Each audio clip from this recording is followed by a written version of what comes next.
Mississippi State so far on this drive. And it brings up a 3rd down and 8 for Alabama. Mississippi State, this has been kind of what's happened to them all season. They'll play in spurts defensively really well and then give up big plays. They got a good opportunity here on 3rd and long to get a stop. And try to get off the field and force an Alabama punt. O.J. Howard, the tight end, the big freshman, rumbles out. As a wide out to the left. Bulldogs thinking about a blitz. McCarron steps up in the pocket and throws on a crossing route. Jones heading to the stick, and he got there. 1st down by a foot. So Christian Jones takes it 9 yards on a 3rd down and 8, and Alabama keeps the drive alive. Well, it was a zone blitz. It wasn't man coverage, but A.J. McCarron's going to pick up the crossing route coming right in front of his face. He feels the pressure to his left. Yeldon is there. Does a nice job of sliding up in the pocket and finding the underneath route for the 1st down. So the 7th play of the Alabama drive coming up at the Bulldogs' 34-yard line. Play action down here. There it is. McCarron. And now pressured and down he goes. And he doesn't get sacked very often. He's been sacked once in about the last half a season. Yeah. And Chris Jones is the guy that got there.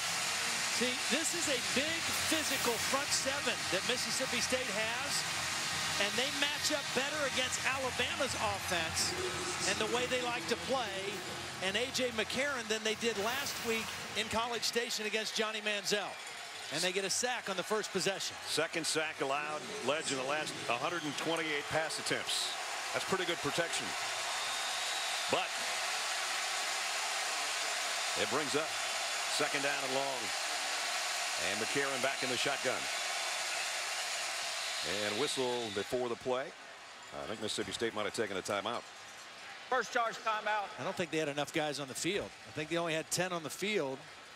They had to call timeout. That's not good when you're playing the #1 team in the country.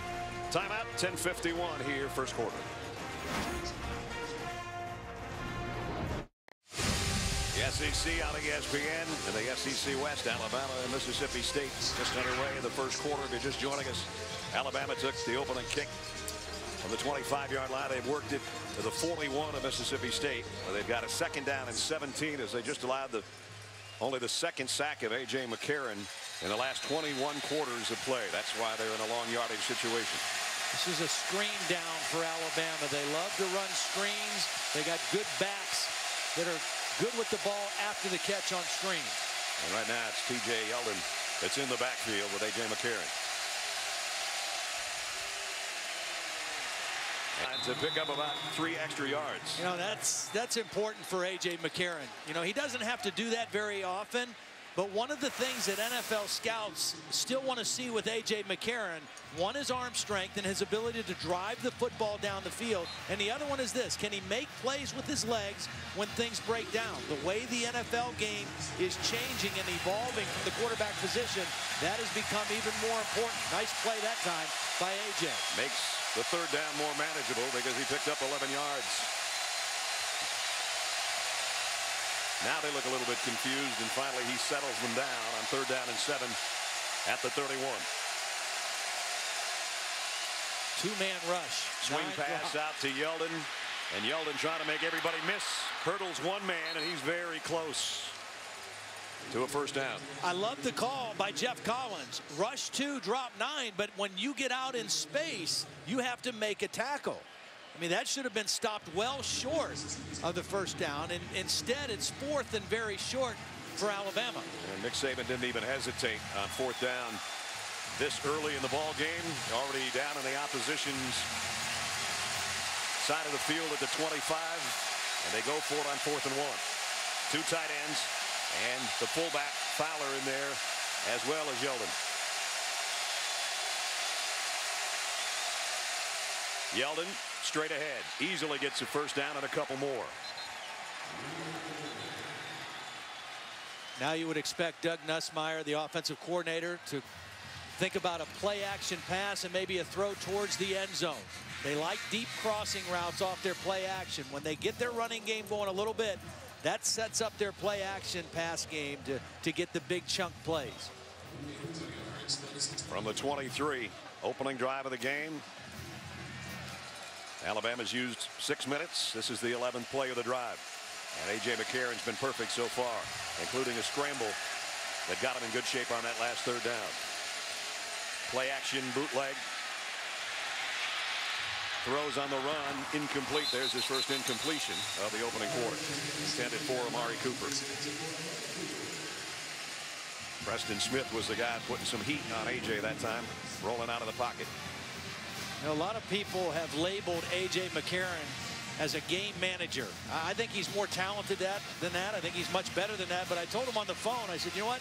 Take that as a compliment. Right. Because some of the best quarterbacks in the NFL right now are also great game managers. There's a lot to be said. Peyton Manning, Tom Brady, they're managing too. Well, he's managed to get them down to the 23-yard line. Second down and 10. In the pistol set this time. And it's Yeldon. And he got a little bit of an opening off the left side and got it down to the 16, a pickup of 6. Here's some of the guys that Todd was talking about. Well, you take a look at as starting quarterbacks in college football, A.J.'s numbers better than all of them. And look at the bottom, wins versus top 10 opponents. He has 7, 2 national championships, and he is locked in. I think he's going to be an excellent NFL quarterback, but right now he's focused on something that nobody has done in college football. That's lead his team to 3 consecutive national championships. That's a lot of jewelry. Third down and 4.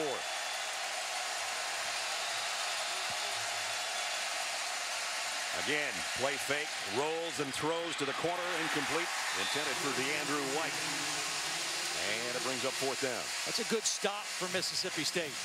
You know, they gave up some plays. They had their backs to the wall a little bit here in their own territory, and they come up with a nice stop on 3rd down to force a field goal attempt. That'll bring out Cade Foster, who's 9 out of 10 on the year. McCarron, keep in mind, is a holder, and always is. And this is going to be about a 33-yard field goal attempt.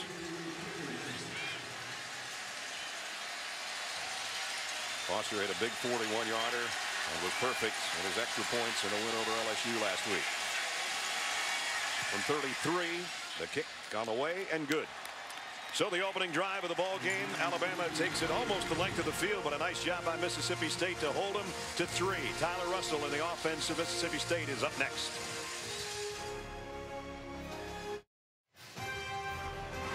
ESPN College Football Primetime, brought to you by Best Buy. Get the right gifts at the right price, all at your ultimate holiday showroom. Aflac, official partner of the Heisman Trophy. And Taco Bell, sometimes you gotta live Mas. Sellout crowd here in Starkville tonight. Alabama in front by a field goal, but a long drive, 14 plays, 59 yards. And as Todd said, you got to give the Bulldogs defense credit. This has been a problem for Alabama, their kickoff coverage. Last 2 weeks. Now, of course, last week, Odell Beckham Jr. is a pretty special cat returning kicks. Let's see if the same thing will happen for Robert Johnson or Damian Lewis. Well, nice return out to the 24-yard line as we check in with Holly. Well, Mississippi State will be without their most productive starting quarterback. Dak Prescott has started 6 games for Mississippi State this season, and he's been terrific, accounting for 69% of their passing offense, 39% of their rushing offense. And guys, in fact, he is the leading rusher on this team. 4 times this season, he's had over 100-yard rushing appearances. So they'll miss his productivity on the ground. But Tyler Russell is a senior. This is his 4th start of the season. Guys, he was recruited by Alabama, didn't end up there. He may have something to prove against the Crimson Tide in his final opportunity. One of the captains out of Meridian, Mississippi.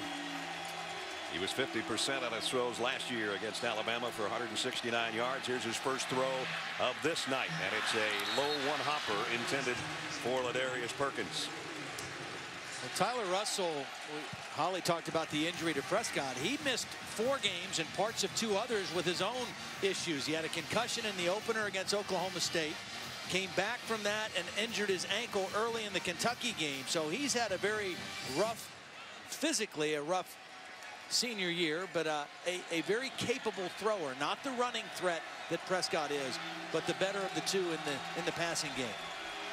Second down and 10 here from the 24. The backfield empty as Perkins comes out. To the bottom of your screen is a wide out. Russell's throw this time is true, and it's close to a first down to Malcolm Johnson. And let's take a look at our impact players tonight, brought to you by Chick-fil-A. Jamian Lewis leads him in touchdown receptions. He's also thrown 3 touchdowns. De'Runnya Wilson, freshman wide receiver, career high game for him last week. And Collins and HaHa Clinton-Dix might be as good a tandem of safeties as there is in college football. Yeah, they're outstanding. And remember, the other starting safety, Vinny Censeri, got hurt a couple weeks ago. They are loaded at that position. Third down and a yard on the opening drive for Mississippi State. They're 39% on their third down conversions this year. And little B. Perkins trying to take it wide, and he got there, put his shoulder, and did it well into Cyrus Jones and took him for a ride. A pickup of 4 and a first down. One area of this Mississippi State team that I think matches up pretty well against Alabama is their offensive line. I think they're a good unit. They're led by their left guard, Gabe Jackson, who's an All-American, making his 49th career start tonight. They're a big physical group, and Mississippi State can run the football. 250 yards a game they average. They ran for 299 last week against Texas A&M, but this is a little different challenge with this front 7 of Alabama. Gabe's their bell cow, all 340 pounds of him. Here's a throw out to Perkins. Got 1 block in front from the wide receiver and fell forward for 3 as we check in for the first time tonight with Reese Davis. Reese. All right, Brad, Dr. Pepper 10 conference update in the Big 12. Baylor, one of the undefeated teams, but already down 14-7 to Texas Tech. Baker Mayfield. Oh no, why did we put the graphic up? You won't believe the catch Eric Ward made. I'll promise you at halftime, no graphic, you'll see the catch. A one-hand beauty, guys. All right, we'll wait for that till halftime. We got 6 minutes left in quarter number 1 here.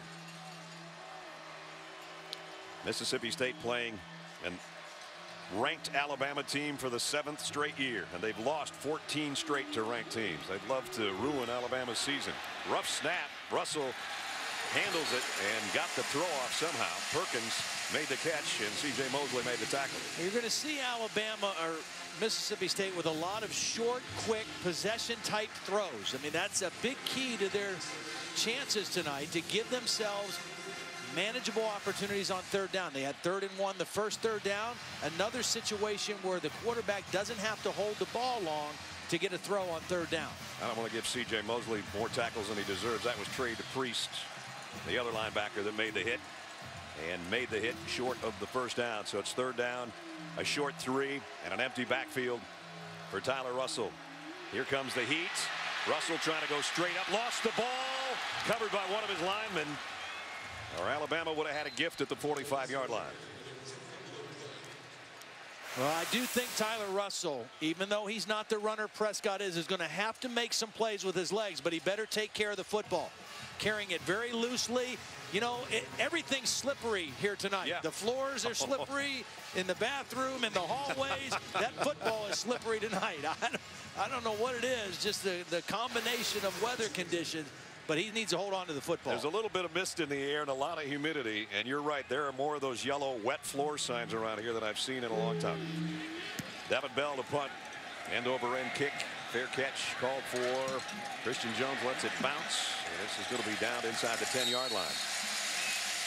So 47-yard punt. A.J. McCarron set to go back out there, and Nick Saban loves this guy. I think, you know, A.J.'s probably the most underrated player in college football. Production, performance, efficiency, consistency, and winning. You know, that's really what it's all about. And he's done that better than I think anybody in college football. ESPN College Football Primetime is presented by Hampton Hotels. Feel the Hamptonality. And in part by Mitsubishi Motors. Find your own lane at MitsubishiCars.com. Back in Starkville, kind of a muggy night. Bullies going, hook me up, hook me up, hook me up. 3-0 Alabama. They got the ball back at their own 8-yard line.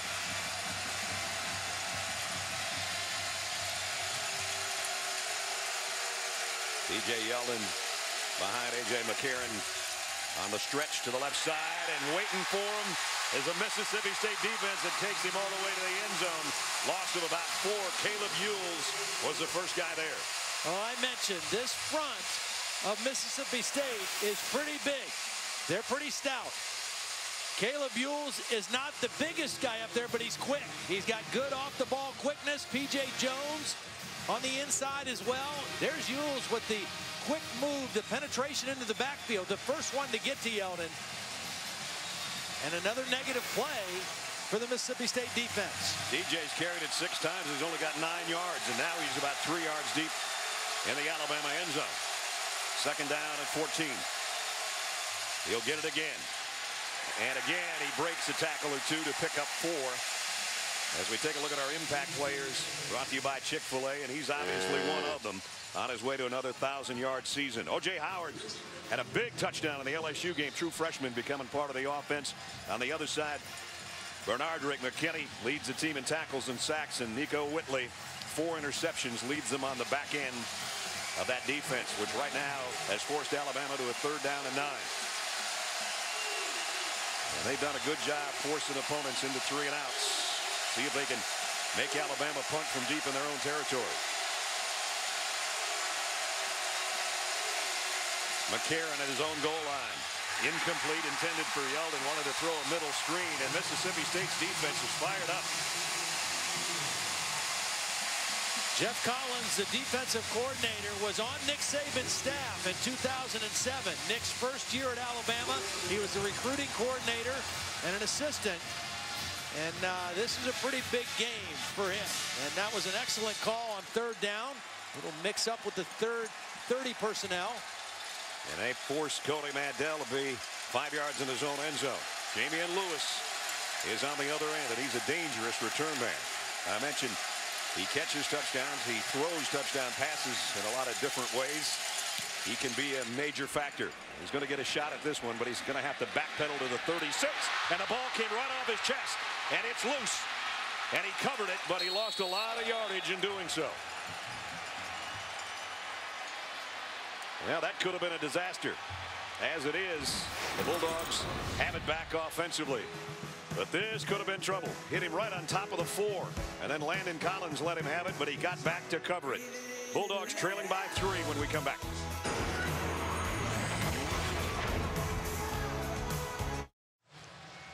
Welcome back to ESPN's College Football Primetime, presented by Hampton Hotels. One of Alabama's best special teams players is Landon Collins. This is him right here, and he is just going to beat his man right off the bat as a gunner. He used to play on every special teams, but now that he's become the starting safety with the injury to Sinceri, he's only on punt coverage and kickoff coverage, and I think you have to put 2 guys on him. You can't just single him out there as a gunner. He's too fast and too effective on that position. Then he was a key guy in almost every special team before his knee injury. So second possession for the Bulldogs at their own 21-yard line. This is Shumpert. And Ashton Shumpert goes out for pickup of 4. And you know, Mississippi State obviously was very fortunate to recover that fumble heads-up play by Lewis, but they can't afford plays like that in this game. They had a chance to flip the field, get the ball right around midfield after the 3 and out.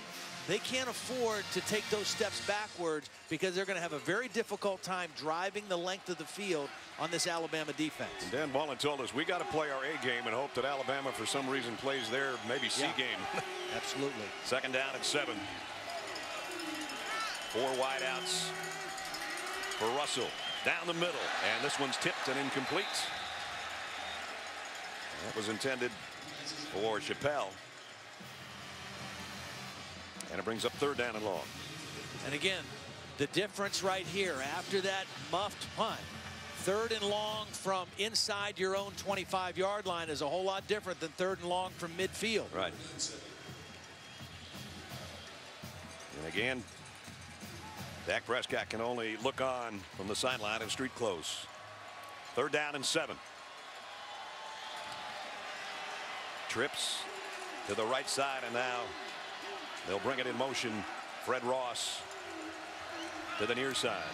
Alabama 4-man rush. Going to lob one out there to Perkins, and he's going to be pushed out of bounds by Jones before he can get to the 1st down marker.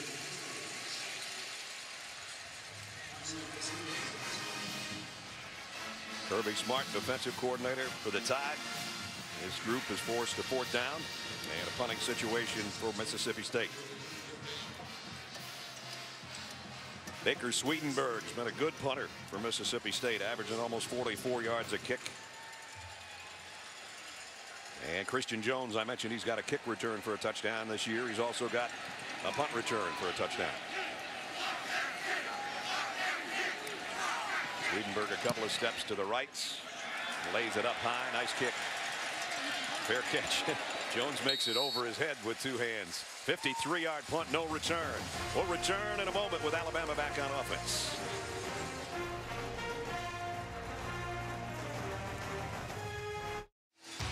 Todd, it comes down to one race. Jimmy Johnson on the brink of the 6th championship. We're talking legends here now. He's moving into some high cotton, because those guys had 7. Richard Petty and Dale Earnhardt. Jimmy Johnson working on number 6. Comes up tomorrow. Final race in the Chase Ford EcoBoost 400 at Homestead, Miami. Tomorrow, 1 o'clock on ESPN. Alabama with a 3-0 lead. And again, starting inside their own 20-yard line. McCarron flares it out complete to Kenyon Drake. Drake's run out of bounds, a pickup of 6, and we pick up Reese Davis. Reese. Brad, Taco Bell studio update. Big 12, Baylor and Texas Tech. Texas Tech with a 20-7 lead over the Bears, but you know how quickly Baylor can strike. This is Levi Norwood. Takes the punt back 58 yards for a touchdown. Baylor's added another score, and they're on top after 1 quarter, 21-20. Wow, crazy game here. Low scoring in the SEC. Alabama with a 2nd down and 2. And Drake bounces off the tackles of Bernardrick McKinney and got the 1st down. Nice 1-2 punch. Alabama under Nick Saban's always had that, it seems. Yeldon and Drake in this case. Before that, it was Mark Ingram and Lacey and all the rest of the guys. Every year they seem to have 2 good backs. Well, they keep fresh legs in there, and that was a beautiful tackle right in the hole by their probably the best player on this Mississippi State defense. Bernardrick McKinney is a sophomore, 6'5", about 250, can really run. Freshman All-American a year ago, and he did a great job fundamentally filling the hole on that play and making the tackle. We said he's their leading tackler and tops the charts in sacks as well. McCarron over the middle. Got it to Drake, and nice open field tackle. Only a pickup at 2, and it's McKinney again. Yeah. And that time you saw the speed and the burst of a big guy like McKinney catching Drake from behind. End of the 1st quarter. End of the 1st quarter. A tough one. The Mississippi State defense has been stout tonight. The fans have been noisy. They've held the #1 team in the country to a field goal lead.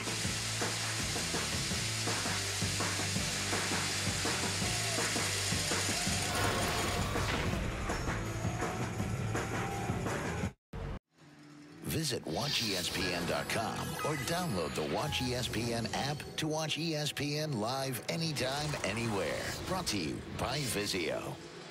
Welcome back to the Dr. Pepper Road to the Conference Championships and the 2nd quarter from Starkville, Mississippi. Brad Nessler, Todd Blackledge, Holly Rowe, and our ESPN crew at Davis Wade Stadium, where top-ranked Alabama has a 3-0 lead.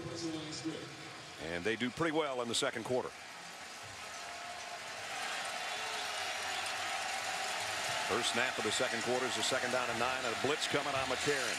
Fires, crossing route out to the 35 to Christian Jones.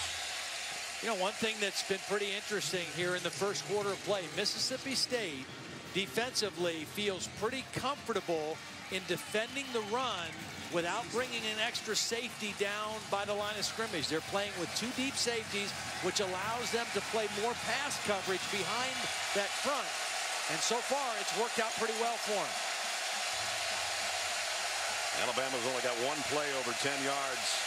They've got another 3rd down situation, 3rd and 4.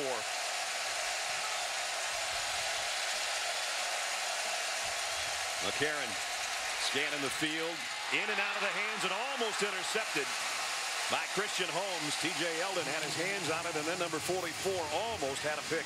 Well, if Christian Holmes would have had his head up, he probably would have gotten an interception. I don't think he saw the ball. He was making a beeline for the back and never saw the football, and it hit him right in the face. But good pressure forced McCarron to look for a dump off, and another stop by the Bulldog defense. Even though they haven't scored in the ball game, they got to feel pretty good right Absolutely. now. Alabama 3-0 and forcing another punt. Cody Mandel's usually not this busy of a punter this early in a game. Again, now that looks like they have two guys. Nope, just one on Collins. And this punt, end over end, and Lewis has to let it roll, and that might be a big mistake because it's going out at about the 1-yard line. That's 2 plays now that Lewis has made a bad decision. He didn't field cleanly the first punt, and he has to catch that one. His offense will be huddling in their own end zone when we come back. I think our players have to have the 24-hour rule, man. You know, you had a great win. You celebrate that win, and then we got to go focus on improving and the next challenge that we have. That challenge is Mississippi State tonight. Nick's talking after the 38-17 win over LSU. And in the last 17 seasons, there have been some losses along the way. Of course, he wasn't part of some of those, but there was precedent set in 1980 when Mississippi State beat a top-ranked Alabama team in a thriller, 6-3. Right now, we've got a 3-0 game. And Russell off play action. Got to get rid of it from his own end zone, and incomplete. Intended for Fred Brown as we check in with Holly. When we spoke with the leader of this Alabama football team, A.J. McCarron, this week, he said, you know, we didn't expend the same amount of energy that we did last year against LSU, and we had to drive down the field and win it late. But nonetheless, we felt like we let everybody down when we beat LSU last year and then went and lost the very next game. He said that is not going to happen this year. The leadership on this team is too good. They think that they've been locked in and had good practices this week, but not moving the ball particularly well right now against Mississippi State. And, of course, that loss was to Johnny Manziel and Texas A&M, the only blemish in a 14-game season that included another national championship. And now trying to go for 3 in a row. And out in front, 3-0 here. Russell, deep in his own end zone. Throws a strike complete. It's a tough throw. Tell you what, you're thrown out of your own end zone. You can't afford a holding penalty, or it's 2 points for Alabama. And you stick it right between 2 Alabama defenders. This is a nice throw by Russell right on the number 4. And that's the first thing Lewis has held on to tonight. Yeah. Brings up 3rd down and 2.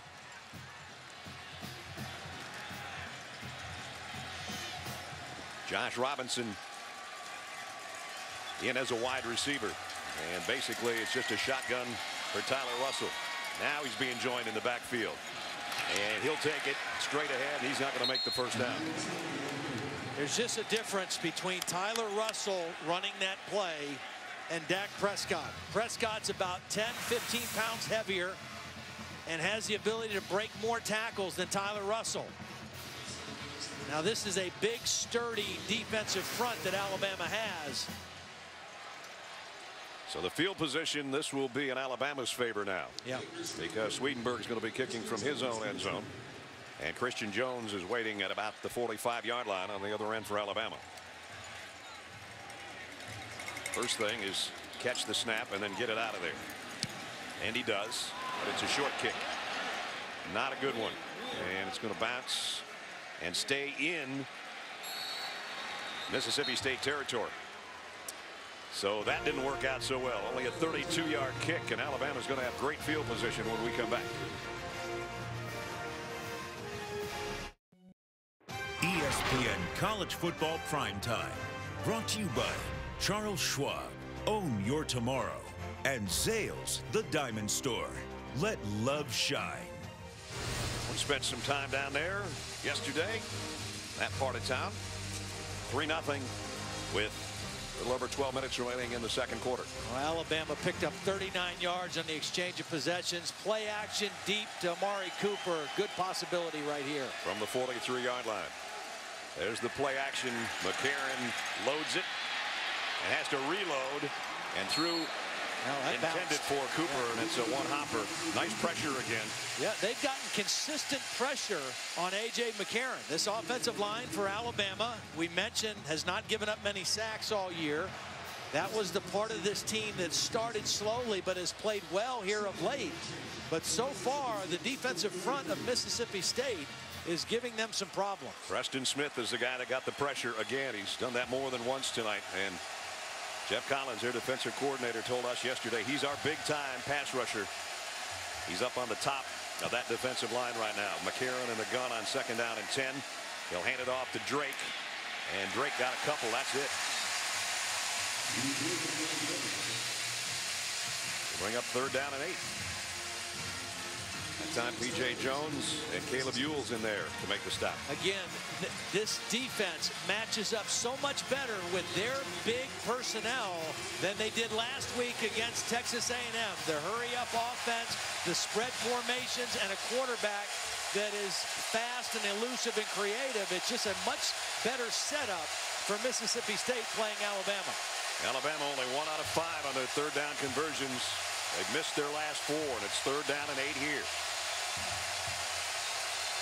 Bulldogs bring up some extra bodies, but will they bring that pressure? No, they won't. 3-man rush. McCarron fires near sideline and drops.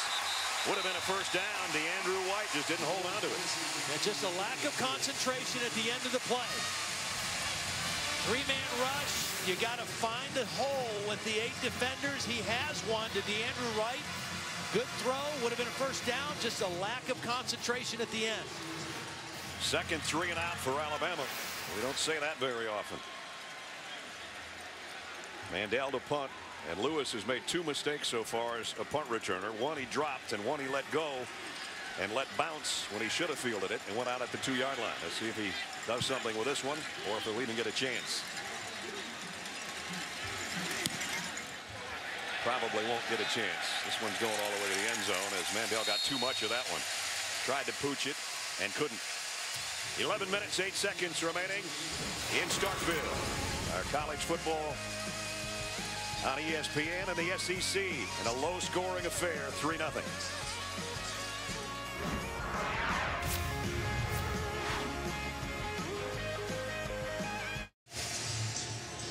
A little over 11 minutes remaining in the half, and time for our Aflac trivia question. Prior to Dan Mullen, who's the last Mississippi State head coach to have a career record over 500? Right now, Dan is at 33 and 27. Okay, we'll give you a few minutes to think that one over. Well, I think what Dan's goal right now for his offense, his defense is playing brilliantly right now. They got to try to get the ball at least to midfield and gain a field position edge to try to create a short field for their offense. They've got better field position than last time, that's for sure. Starting at the 20. And here's the pitch out to Perkins. And Perkins, his 2nd effort. See where they spot him. I think he got 5 or 6 out of that. Perkins had a 1,000-yard season last year. Comes in tonight. He had 433 entering the game.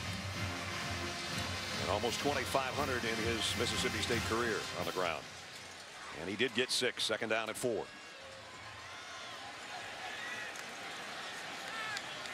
3 wideouts now. Lewis and Johnson and Wilson. A lot of all-purpose yardage for Ladarius Perkins. That's a good career. He's in motion right now to empty the backfield. He wanted to throw it to him, I think, and now fires and completes it down to the 45-yard line of Malcolm Johnson. Nice throw. 21-yard pickup. Well, credit the protection, because Tyler Russell had a chance to hold on to this ball, reload, and then find something open up. Defender slipped and fell down, and Collins, the safety, not able to get there fast enough.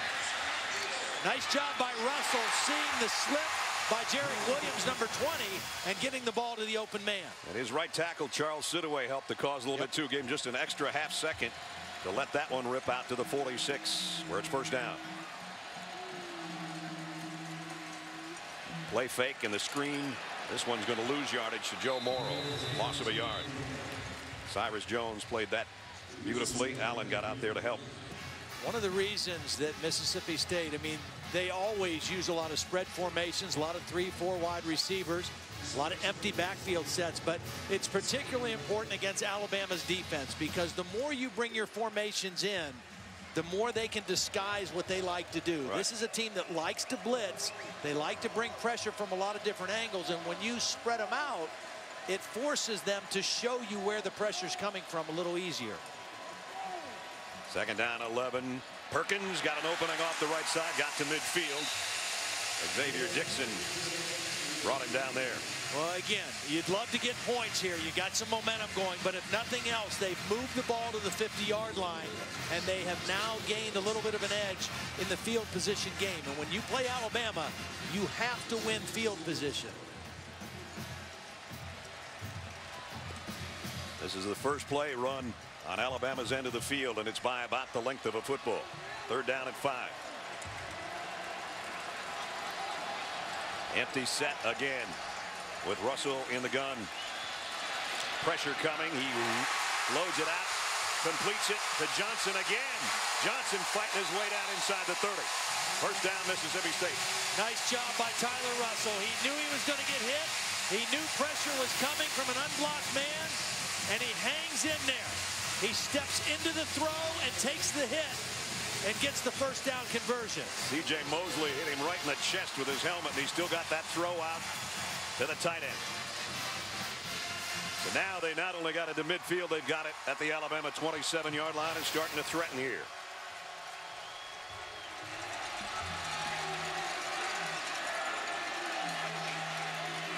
And now an option and a pitch to Perkins. Looked a little move on, might have gotten a face mask there, and there comes the flag. Mosley, I think, got his hand up there in the helmet area and couldn't get his hand out of there. That's going to be a 1st down. This drive, a nice mixture of run and pass, formations and motions, got this Alabama defense a little bit on their heels. Personal foul. Face mask, number 32, defense. Half the distance to the goals and then on the run. 1st down. There you see Mosley getting it up there high on the face mask and then turning his body with it. So no doubt about that. First penalty of the game is a major one, and it puts the line of scrimmage at the 11-yard line. Last year, Dan Mullen said we moved the ball against Alabama okay, but we couldn't score. It was 24-0 at halftime. They have a chance to, at the very least, tie this ball game here in the 1st half. And it'll be an empty backfield again. Russell looking to throw from the 11. Fires a slant inside the 5 to Lewis. It's all the offensive line. They're giving Tyler Russell time to find receivers, and he's in a pretty good rhythm right now. Again, not the running threat, the dual threat that Dak Prescott is, but he's a pretty good thrower if you give him protection. And right now, Alabama doesn't give much in the red zone, and they're getting threatened right here, I'll tell you that much. Russell's hit his last 5 passes. 2nd down and 3. They can get a 1st down at the 1. Hand off. Perkins trying to take it right side. Got a good block and then slipped and went down. He actually got a block from Lewis, his wide receiver, and it looked like he maybe could have gotten to the corner. Now we have a flag on the far side of the field. Might be offsides. Alabama might have lined up offsides. Side, number 40, defense. Half the distance to the goal. Replay 2nd down. Adrian Hubbard lined up offsides, as Todd said. Half the distance to the goal is getting down there close. This is where they really, Mississippi State misses Dak Prescott, though. 10 rushing touchdowns, 230-pound quarterback, and it gives you a lot of variety in your run game in the red zone when you have a running quarterback. Mississippi State threatening to take the lead on the top-ranked team in the country. 2nd down and a yard at the 2. Perkins relocates to the left of Russell. I don't know. I think it's still short. And it will be at least the length of the football short. To that point about the lack of Prescott at this part of the field, Alabama's defense well aware of that too. When we met with Nick Saban last night, they didn't know if it was going to be Prescott or Russell or both. Once they found out that he was in street clothes, that changes their approach to how they handle the run game of Mississippi State. Less than a yard away from a 1st down and only about a yard and a half away from a touchdown. And Alabama doesn't give up touchdowns over the last 5 years very often. Russell, empty backfield, looking to throw. Fires to the end zone, and it's in and out of the hands of the intended receiver, and Mosley broke it up. Jamie Lewis was the guy that had his hands on it. And another flag in the end zone at the goal line.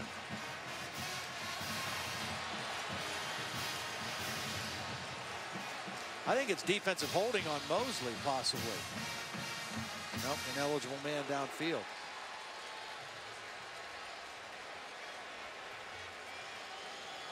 So Dan Mullen with his quarterback at his side, awaiting the official call for Mark Curies. And Nick Saban says, let's back him up, if you were reading lips. Ineligible receiver downfield, number 81 offense. 5-yard penalty from the previous spot. Replay third down. Well, the good news is Mississippi State gets another shot at it. By accepting the penalty, it's still third down. Yeah. Now 81 is a wide receiver. He's an eligible receiver, but by formation, he must not have been eligible, and that's a freshman mistake. Derunya Wilson is a promising young wide receiver. Was an outstanding basketball player in high school, only 2 years of high school football. That time didn't line up correctly. An Alabama native, as a matter of fact, from Birmingham. Third down and 6. C.J. Mosley trying to get everybody lined up defensively for the Tide. He's thinking about bringing a blitz, and Russell's going to take a timeout. Probably a wise move. A little bit of confusion there, and they don't want to waste an opportunity deep in Alabama territory with a third down and 6. And so Russell will come to the sideline. The Bulldogs will be down to 1 timeout, but it'll be a good timeout if they score. Well, and again, 5:43 will take the timeout along with them. A.J. McCarron trying to stay warm on the sideline. His team up 3-0, but it's Mississippi State on the 9th play of their drive that's taken it down to a third down and 6 at the 7-yard line. And an illegal receiver downfield. That 5-yard penalty backed him up to the 7, where it's 3rd and 6. So they can get a first down at the 1. The end zone is 7 yards away, and that would put him in the lead.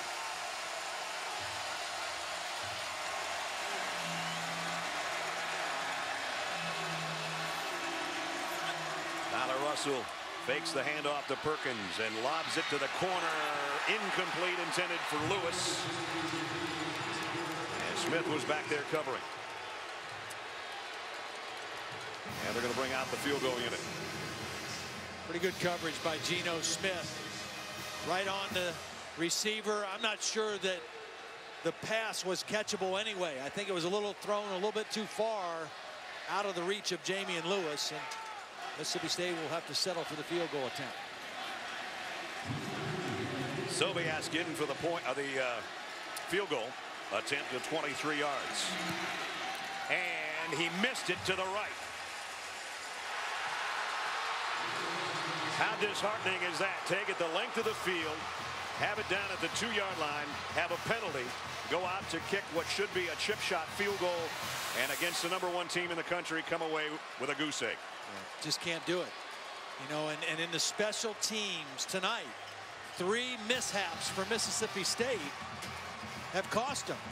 You can't waste any opportunities against the #1 team in the country, especially when that #1 team in the country leads the nation in scoring defense. You've got to capitalize on any opportunity you get. Ledge 9 plays, 73 yards, a whole chunk off the second quarter clock, and a 0 on the scoreboard. No way you can win that way if you do that consistently. So now Alabama takes over at the 20-yard line. And it's Yeldon for about 9. And we check in with Reese Davis.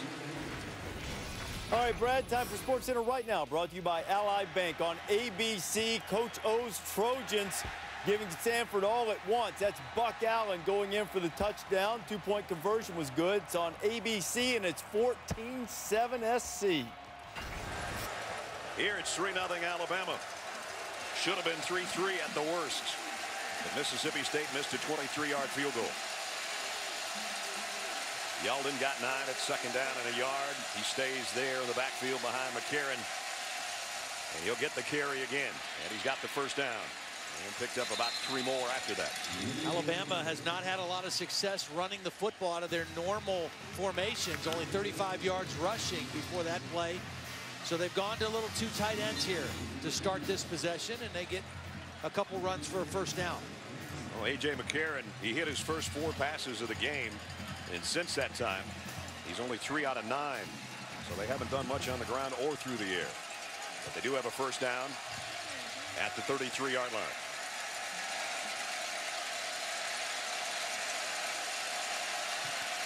He'll throw here. And he's going deep down the sideline. And it's out of bounds. Jones made the catch, but he's out. Matthew Wells was back there covering with him. Mind you, get your NFL Sunday started on ESPN. We all know about the curse of Babe Ruth, and what about the curse of Bobby Lane? Lions have been under that for 55 years. Matt Stafford and company trying to change that. 10 a.m. tomorrow, Boomer and the gang will discuss it on NFL Countdown. And before you set your lineups for fantasy football now at 11 a.m. on ESPN2. Experts give you all the latest news, injury reports, and predictions on your top fantasy players tomorrow on ESPN and ESPN2.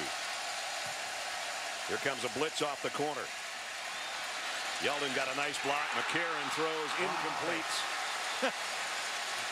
Jamerson Love had 2 interceptions last week off of Johnny Manziel. This one, he had visions of taking for a touchdown. Times it perfectly, cuts in front of Bell, and if he catches that, he is off to the end zone. No doubt about it. So it ricocheted off his hands and off Kenny Bell's. And it brings up 3rd and 10. Mississippi State on 3rd and long has only rushed 2 or 3 and dropped 8 into coverage. That's what it looks like they're lined up to do again on this 3rd down and 10. A.J. McCarron has missed on his last 5 passes. And he's going to take a timeout here before 3rd and 10. First charge timeout, Alabama. So that's Alabama's first timeout. 4 minutes and 4 seconds remaining here in the half. Low-scoring affair. Alabama 3-0. How about 1980, though? Tide entered the game as the #1 team in the country. They'd won 22 straight in the series. Alabama's kicker, Peter Kim, had a 49-yard field goal in the second quarter for Alabama's only lead. After 2 field goals by Bulldogs' Dana Moore, Mississippi State led 6-3. With 25 seconds left in the ball at the Mississippi State 4-yard line, Alabama's Don Jacobs was hit by Tyrone Keys. He fumbled. Billy Jackson recovered. And it was an upset of then #1 Alabama. Mississippi State won it 6-3. We've got the makings of the same kind of game here tonight. 3-0 Alabama, a team that comes in as one of the higher scoring teams around. Dan Mullen's Bulldogs went on a long drive that covered 73 yards and missed a field goal, or it would be tied up right now. So following the timeout, Alabama faces a 3rd and 10. Well, I said before that drive, their #1 goal was to try to flip the field position. They did that, and if they get the stop here, they can still achieve that goal. But you're right, missed golden opportunity for points. This is the 5th time the Tide tonight has had a 3rd and 7 or longer in the first half. Empty backfield for McCarron. Trying to break a string of 5 straight incompletions. And now he's scrambling around to try to find somebody open. McCarron throws on the run. A flag is down. Probably a holding call and maybe an interception on the other end. I think he got a foot. They're going to call this an interception, I think. Tavez Calhoun, he's got it. And Mississippi State's got the ball. They'll decline the penalty. We'll have to wait and see about the penalty, but it sure looked like a holding.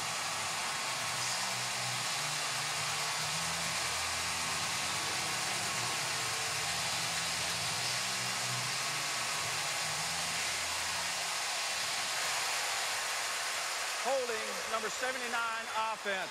Penalty is declined. The result of the play is an interception. First down, Mississippi State. First interception of the year for Tavez Calhoun on a guy who doesn't throw many. Yep, and it was excellent coverage down the field because it was only a 3-man rush for Mississippi State. They showed blitz, only rushed 3, actually only 2, but nowhere to go with the football for A.J. McCarron. Tried to buy time, and then just an excellent heads-up play by Calhoun, catching the deflection for an interception. At the 40-yard line. First interception in the last 139 A.J. McCarron passes. So an opportunity again. Let's see if Mississippi State can take advantage of this one. Play action Russell wants to go back to the left with it, and he got too much pressure to get anything on that pass. And let's check in with Holly. Well, guys, last year when Mississippi State went into Alabama, Tyler Russell played pretty well in stretches. He was able to move the ball up and down the field on Alabama's defense, just couldn't convert in the red zone. So his offensive coordinator, Les Kenning, actually showed him video this week of them moving the ball, driving the ball against that very good Alabama defense, trying to build confidence, but they can't continue to come away empty in the red zone. We'll see how they can get back down there in the next 3:44. Here's Perkins, and he slips again. And again, the field's a little slick. Yeah. Not nearly as slick as Todd said of the floors up here in the press box. Well, not only can they not afford to come away empty in the red zone, they can't afford to throw a bad incompletion on first down and come up 2nd and 10. And now they find themselves at 3rd and 10. And the potential of a very quick 3 and out. Josh Robinson, tailback in a slot on the left side as a 5th receiver. So it's Tyler Russell all by his lonesome. Here comes a blitz from Mosley. Russell fires it, incomplete. Nice play defensively by Geno Smith. Second one he's made tonight from the secondary. Nice job by the Alabama defense. Their offense is sputtering a little bit. The defense comes out. Mississippi State has good field position, and they get a very quick 3 and out thanks to the forced incompletion on first down with the pressure. 3rd 3 and out for Mississippi State. So Christian Jones is going to wait on Swedenberg's punt.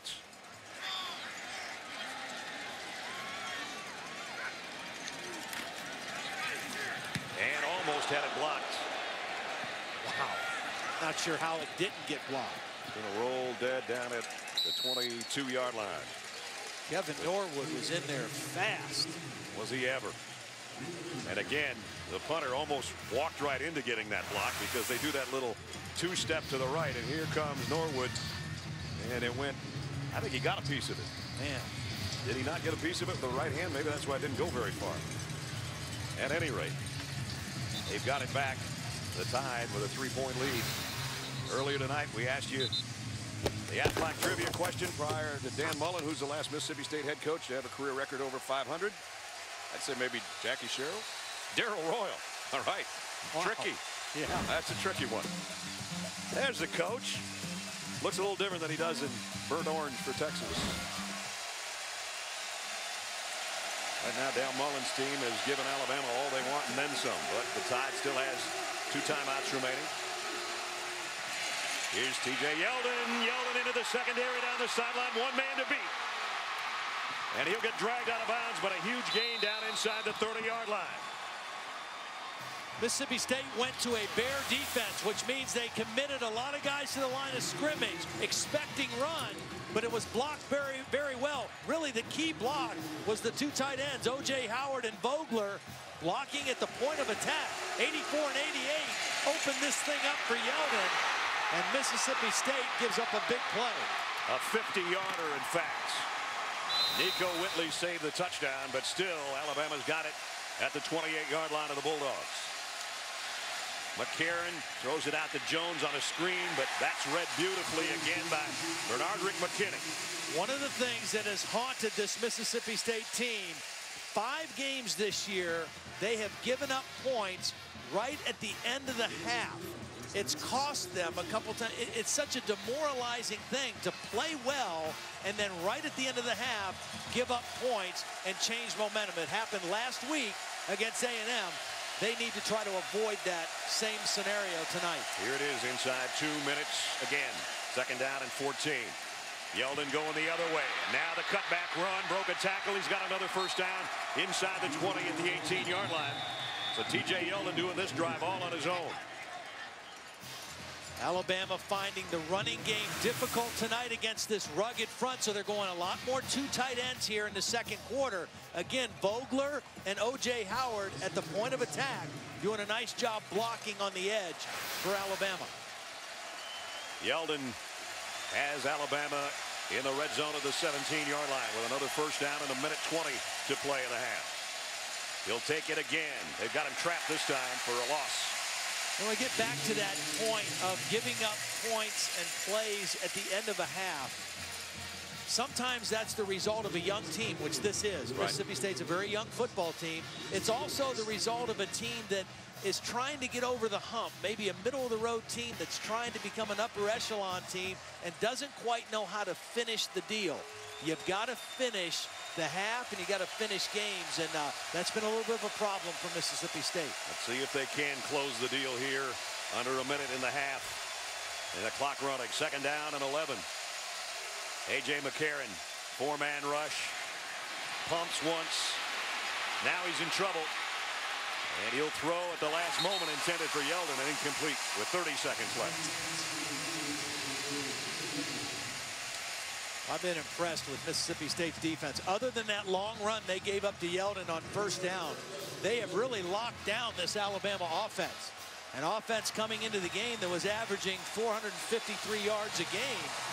They've had a lot of 3rd down and long situations, and they've had a very difficult time running the football or protecting their quarterback.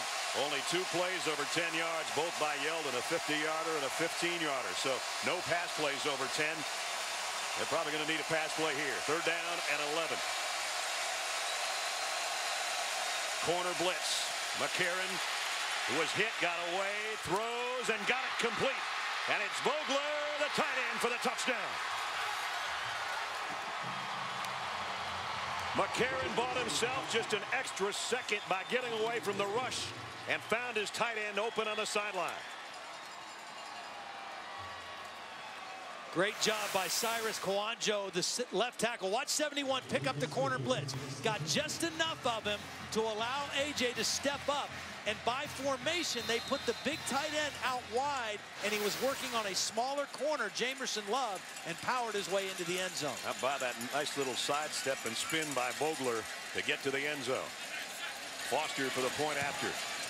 And as Todd said, you got to wonder how demoralizing this is right now with 20 seconds left in the half to be in a game that should have been tied, and now it's 10-0. A.J. McCarron has not had a great first half, but he made a great play right there. Bought time, stepped up, and Vogler, excellent individual effort. And once again, Mississippi State gives up a touchdown inside the last 30 seconds of the half. Last week, they scored to make the score 16-14. And in 4 plays, Johnny Manziel went the length of the field and scored with under 20 seconds to boost the lead. And same thing here for Alabama. With 20 seconds left in the half, let's check in with Reese. All right, Brad, coming up on the Buick Halftime Report, a 4th and 18 miracle, one of the greatest plays in the history of Auburn football. We'll show it to you if you somehow missed it. Alabama's not the only top 5 team that's in a fight. Stanford has all its wants with Coach O's Trojans right now, and Baylor's even being pushed by Texas Tech in what is turning into a score fest at Jerry World. Mark May, Lou Holtz are there. We'll see you in just a bit. All right, nice shoelaces, Reese. We'll see you in 20 seconds. 10-0. Alabama in front. That's a 78-yard drive in 6 plays, and on 3rd down and 11, A.J. McCarron throws his 20th touchdown pass of the year to put the Tide in front by 10. And you know, 14 of his 20 touchdown passes have come against 5 or more rushers. When you blitz him, you take a real gamble, and it didn't pay off that time.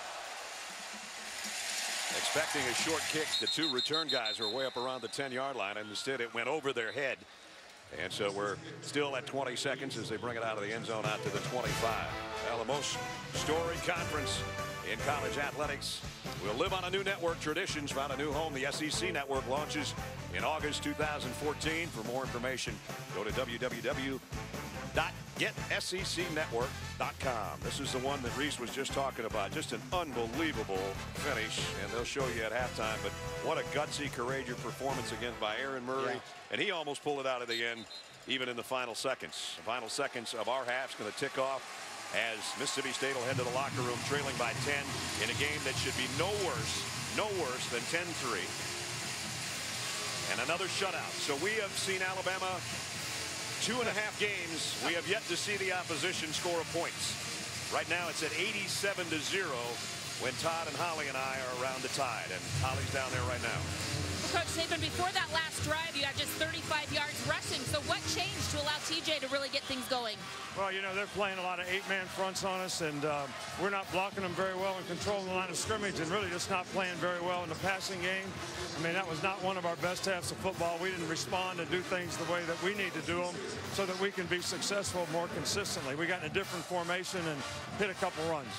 So if they continue with the 8-man front, what do you do differently? What's the formation? We got to pass the ball more effectively. And you know, they're dropping 8 guys a lot on 3rd down, so quarterback's having to hold the ball.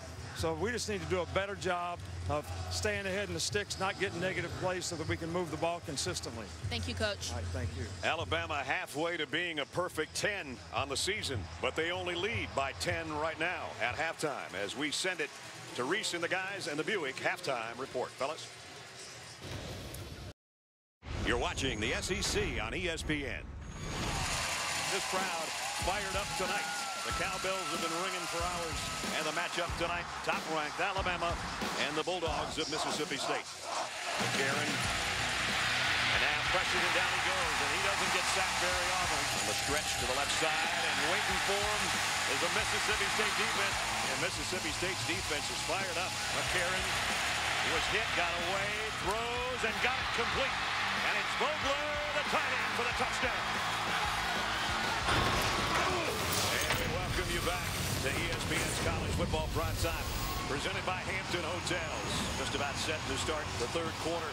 Statistically, in the first half, there's not a lot there because both teams playing lights out on defense. As we welcome you back to Starkville, everybody. Brad Nessler and Todd Blackledge. The only touchdown, this guy, A.J. McCarron's 20th touchdown toss of the year. But, partner, this game could be 7-3 Mississippi State or 3-3 in a tie game, but certainly not 10-0, or it shouldn't be. No, Mississippi State's defense played a brilliant first half until the final minute. Alabama had 35 offensive plays, only one gained more than 20 yards. That was the 50-yard run by Yeldon that set up that touchdown to make it 10-0. So now Mississippi State finds themselves behind 10-zip, but they do get the ball to start the second half. And our drought of seeing nobody score against Alabama has continued for 2 more quarters. So we've gone 10 quarters of football and not seen a point scored against the Tide. Short kick, free ball. Whoa. And Christian Jones levels the guy trying to field it, Brandon Holloway. The ball goes harmlessly out of bounds, but nothing harmless about that collision. And again, there's a starter playing on special teams, and free ball, and wow. The rule against the ball was touched by the receiving.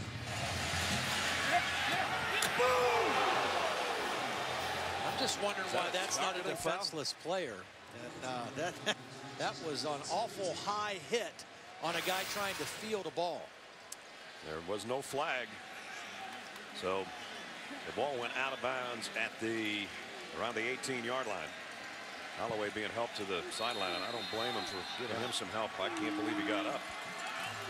Vicious hit to start the quarter. Actually, the line of scrimmage is a 17. And that's where Tyler Russell will start things to open the 3rd quarter offensively. And Perkins off the right side got a couple before Brandon Ivory made the hit. It's time for our Discover game changer. And the game changer was E.J. Yeldon on a cutback run first, and then a 50-yarder. That got him down close, 15 more yards, and then A.J. McCarron on the 18-yard touchdown pass to Brian Vogler. And Vogler, a nice move to get to the end zone. That's our only touchdown of the night. Russell's throw out in front and caught by Malcolm Johnson, who's been about his most dependable receiver tonight so far. 3rd down coming up, but let's check in with Holly. It's the little things in that first half that really hurt Mississippi State. Driving the length of the field, failing to score.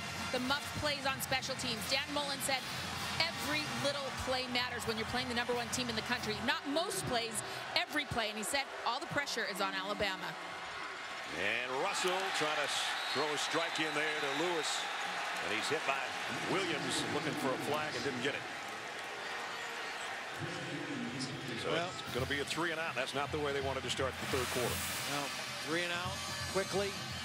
Alabama, tight coverage. They contest every throw. Jarek Williams came over the top of Lewis, but on a play for the ball. And, you know, last week when Alabama played LSU, they dominated the second half. They were a little out of sorts in the first half. Second half, they completely controlled the football game. Swedenberg, his last punt was almost blocked.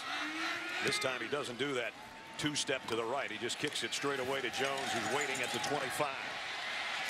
And only got a couple yards on the return. Nice coverage down there by Will Redmond.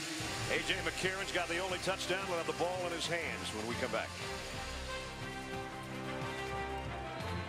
Celebrating its 9th year sponsoring the Good Hands Field Goal Nets, Allstate makes contributions to participating university general scholarship funds for each field goal and extra point kicked. Since 2005, Allstate's contributed more than $3.3 million in scholarship funds. 10-0 Alabama here, early third quarter. This will be their first possession of the third. A.J. McCarron's 20th touchdown pass of the year to Brian Vogler, our only touchdown of the game. And that guy, number 50, has played a whale of a game defensively for Mississippi State. A.J. McCarron in the pistol set. Will give it off to Yeldon. Yeldon sidestepped the first man and now just bulls his way for about 7 yards before they still don't have him down. The adjustments that Alabama made at halftime last week in their win over LSU really took two forms. The first was defensively, they said we're going to blitz more and we're going to pressure the quarterback and cover guys, and then offensively we're going to run the football. And they did both beautifully in that second half, and one going away 38-17. Yeldon's next carry will have him at the century mark. If it's a positive gain, he's got 99 yards right now. And now he's got 100 and something. And he lost the ball at the end of it, and Mississippi State on a one-hopper has it. Beniquez Brown with a fumble recovery.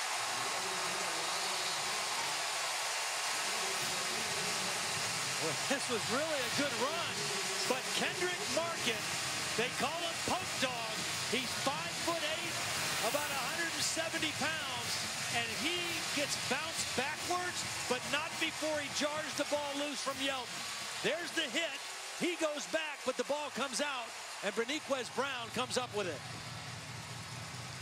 So a turnover gives the Bulldogs another opportunity.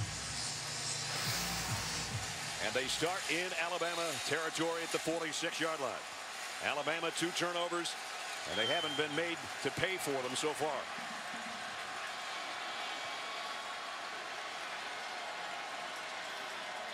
Tyler Russell, 5 receivers set. Fires deep down the middle, and he's got his man, and it's Mr. Dependable Malcolm Johnson. A pickup of 17. Malcolm Johnson, a big target in the middle of the field. Russell does a nice job stepping into that throw. That's tight coverage. C.J. Mosley closing quickly. Russell able to shoot it in there. Had that been a little bit later, Mosley might have had an interception. As it is, a big gain to the 29-yard line. And now it's back to Perkins. And he slips again. Every time he tries to cut, he falls down. And again, Russell's made some nice throws, but that running game of Mississippi State without Dak Prescott and the quarterback keeps and the quarterback designed runs aspect of their run game really is limiting against this Alabama defense. Only 26 yards rushing for the Bulldogs tonight. And again, they find themselves in 2nd down and 10 after Perkins slipped down at the line of scrimmage. Russell again in an empty backfield. Blitz coming from Alabama. Picked up nice. And throw and caught by Damian Lewis. An 8-yard gain. It'll bring up 3rd down and 2. I said early in the game, the one area of the field and the team that I think Mississippi State matches up the best is their offensive line. Watch them pick up the blitz. Number 66, Ben Beckwith, picks up the blitzing linebacker. They give a nice pocket for Tyler Russell. And I think this offensive line has done a pretty nice job protecting their quarterback tonight. And now a 3rd and relatively short for Mississippi State. This might be 2-down territory also. It's a long 2 to go on 3rd down at the Alabama 22-yard line. Russell fires near side, 1st down and down to the 10. And it's Darunya Wilson, the freshman, and the Birmingham, Alabama native. That's his first catch. This is a good timing throw by Russell. Takes the snap, retreats 2 steps, steps into it, and as the receiver is coming out of his break, the ball is thrown outside away from the defender. Pretty good coverage by Cyrus Jones, but the ball perfectly placed by Russell. So it's the second time inside the 10 on the night. Remember, they came away empty on a missed field goal in the first half. They've got it 1st and goal at the Bama 9. And here's Russell keeping it inside the 5, backs his way to about the 3. He's still up, and now they're saying the ball came out. Well, there's a big pileup in the end zone. Alabama's saying they had the football. At this point, it's either a touchdown or a touchback. But was it blown dead at the 2? Touchdown. Wow.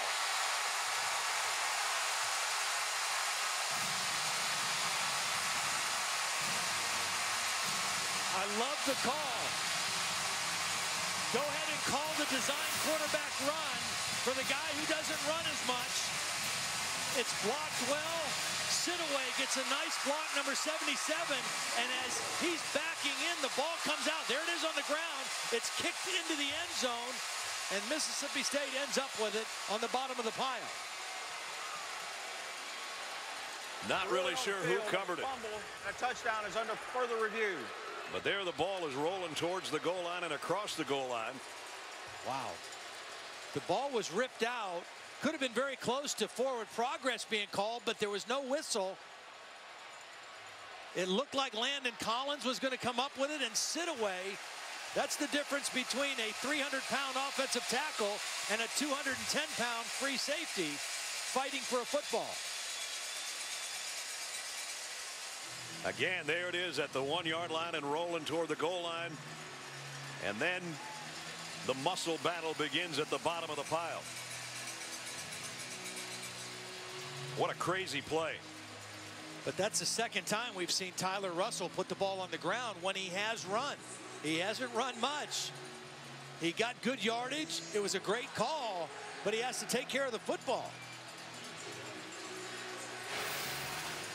So it's going to be a dream touchdown, I think, for Charles Sidaway. The play's under official review. Steve Landis is our replay official. So we'll wait with them. But what a huge turnaround. First, the fumble recovery by Beniquez Brown. And here's a call. After further review, the ruling on the field stands. Touchdown. An lineman's dream. The senior out of Eugene, Oregon, all 300 pounds of him, just wrestled the football away from everybody else. And it's 10-6 with an extra point coming up.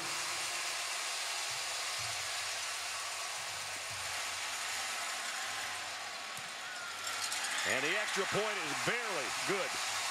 A little trouble with the kicking department for Mississippi State. But they'll take every one they can get. And right now, they're right back in the football game. Now, for the first time, they capitalized on an Alabama mistake. They forced a turnover. They turn it over themselves, but they come away with the ball at the bottom of the pile for a touchdown to draw within 3.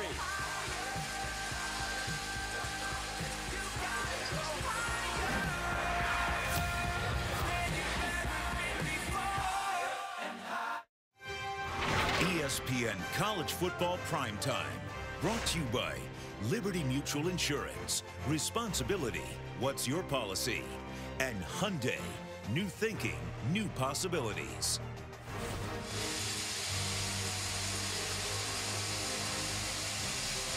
Skilled players tonight, 33 plays, no points. Charles Sidaway, right tackle. Dream of a lifetime against the #1 team in the country. He's got 6. The extra point was good. It's 10-7. And the place is lit up at Davis Wade Stadium. Bell's kick. Going to bounce around at a 5. Be picked up by Christian Jones there. Jones trying to go far side. A lot of maroon jerseys around him. And he'll be put down at the 22-yard line as we take a look at how Mississippi State is finding success tonight. Brought to you by Expedia. Well, their success started with the defensive play by the smallest guy out there. Kendrick Market comes up with a big hit, knocks the ball loose from Yeldon, and that got things going. And a key third down completion, Russell to Wilson, and then the crazy touchdown play. Sidaway not only gets the recovery, but blocked really well on the play to start out, and comes up with the ball, fighting it away from Landon Collins for a touchdown to bring Mississippi State within 3. There's your guy, Poke Dog. 5'8", about 180. Jeff Collins says he plays like he's 6'2", 220. Big hit on that last drive. Now Alabama knows they're in a dog fight. 10-7, play action. McCarron on first down, rips it near side, complete to Norwood, and that's a first down for the Tide. One of the things that people say about A.J. McCarron is that because their team has been so good and because their defense has been so great and dominant, you very rarely have seen him under adversity, team behind, or momentum really swinging against him. And right now, he's got to prove himself in this kind of a situation. Even though they still lead, momentum starting to shift towards Mississippi State after that series of events. Kind of like a lobster that's never been in hot water. First down on that throw. He's going to throw on first down again. It's tipped in the air and complete. I think Chris Jones, the defensive tackle, got a hand on it.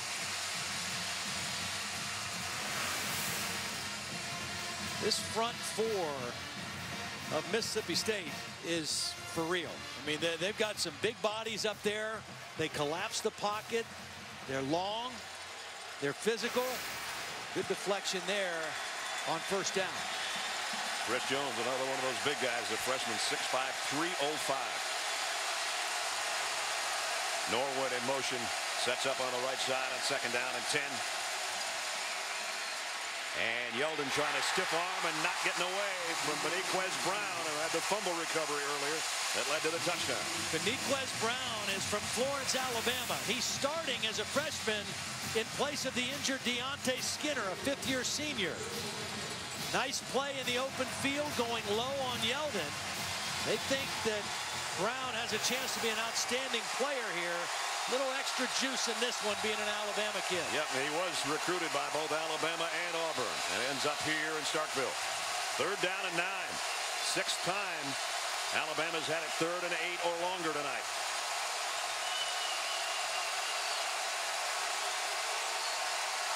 Play clock winding down to 2.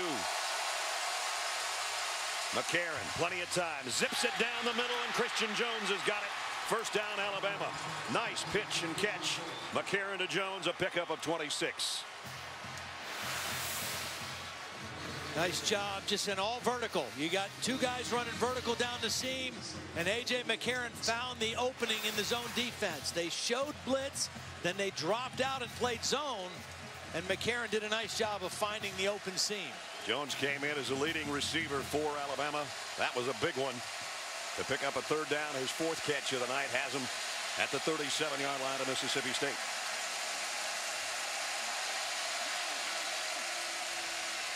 McCarron going far side this time, and another completion to Andrew White. And White's backed out of bounds after another first down, Alabama. Well, you heard Nick Saban at halftime tell Holly they're showing a lot of 8-man fronts, which means they're trying to stop the run first and foremost. So they're committing extra bodies to the line of scrimmage, which means you have to throw the football. You got to protect your quarterback, and you got to make plays down the field throwing it. And on this drive, A.J. McCarron has looked pretty sharp. 3 out of 4 for 51 yards, in fact.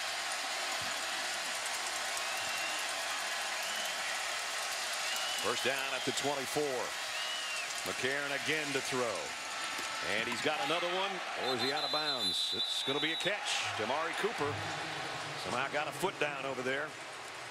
The ball looked like it kind of sailed on A.J. a little bit. Hung in the air a while. Cooper, knowing where the sideline is, I'm not sure he got a foot down. I don't know. I think it was still airborne, wasn't it? He had to really go up for this because the ball did take off. Well, I don't know. Did he drag it or not? Left foot dragged a little bit, and you see some of that stuff on the turf come up just a little bit. I guess he got it. Wow. That's a great catch. Great footwork.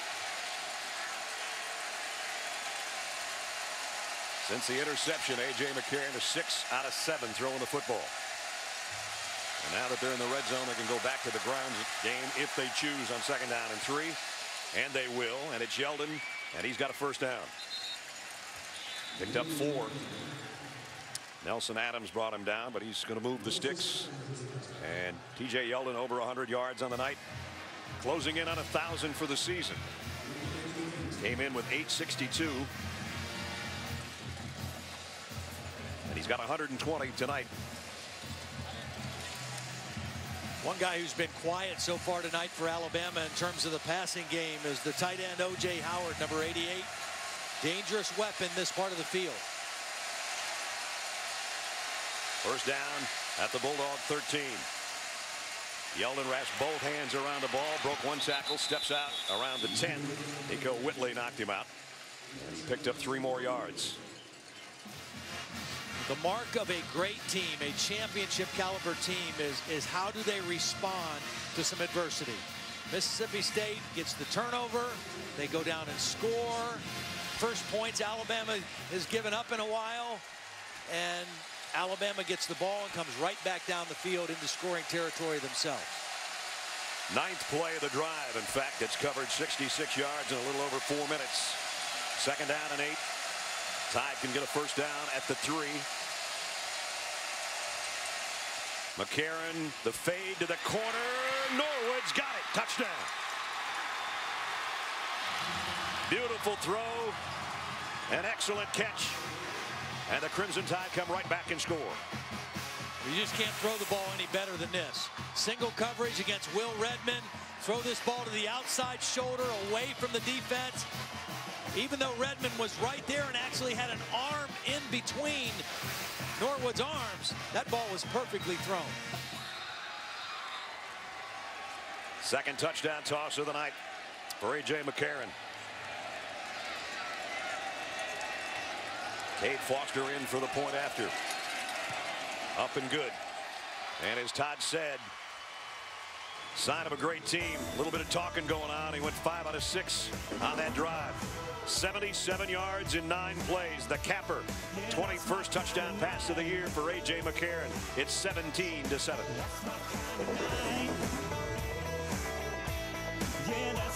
Welcome back. Dr. Pepper Road to the championships. Alabama trying to win the SEC championship, and then maybe more at the end of that. They lead by 10.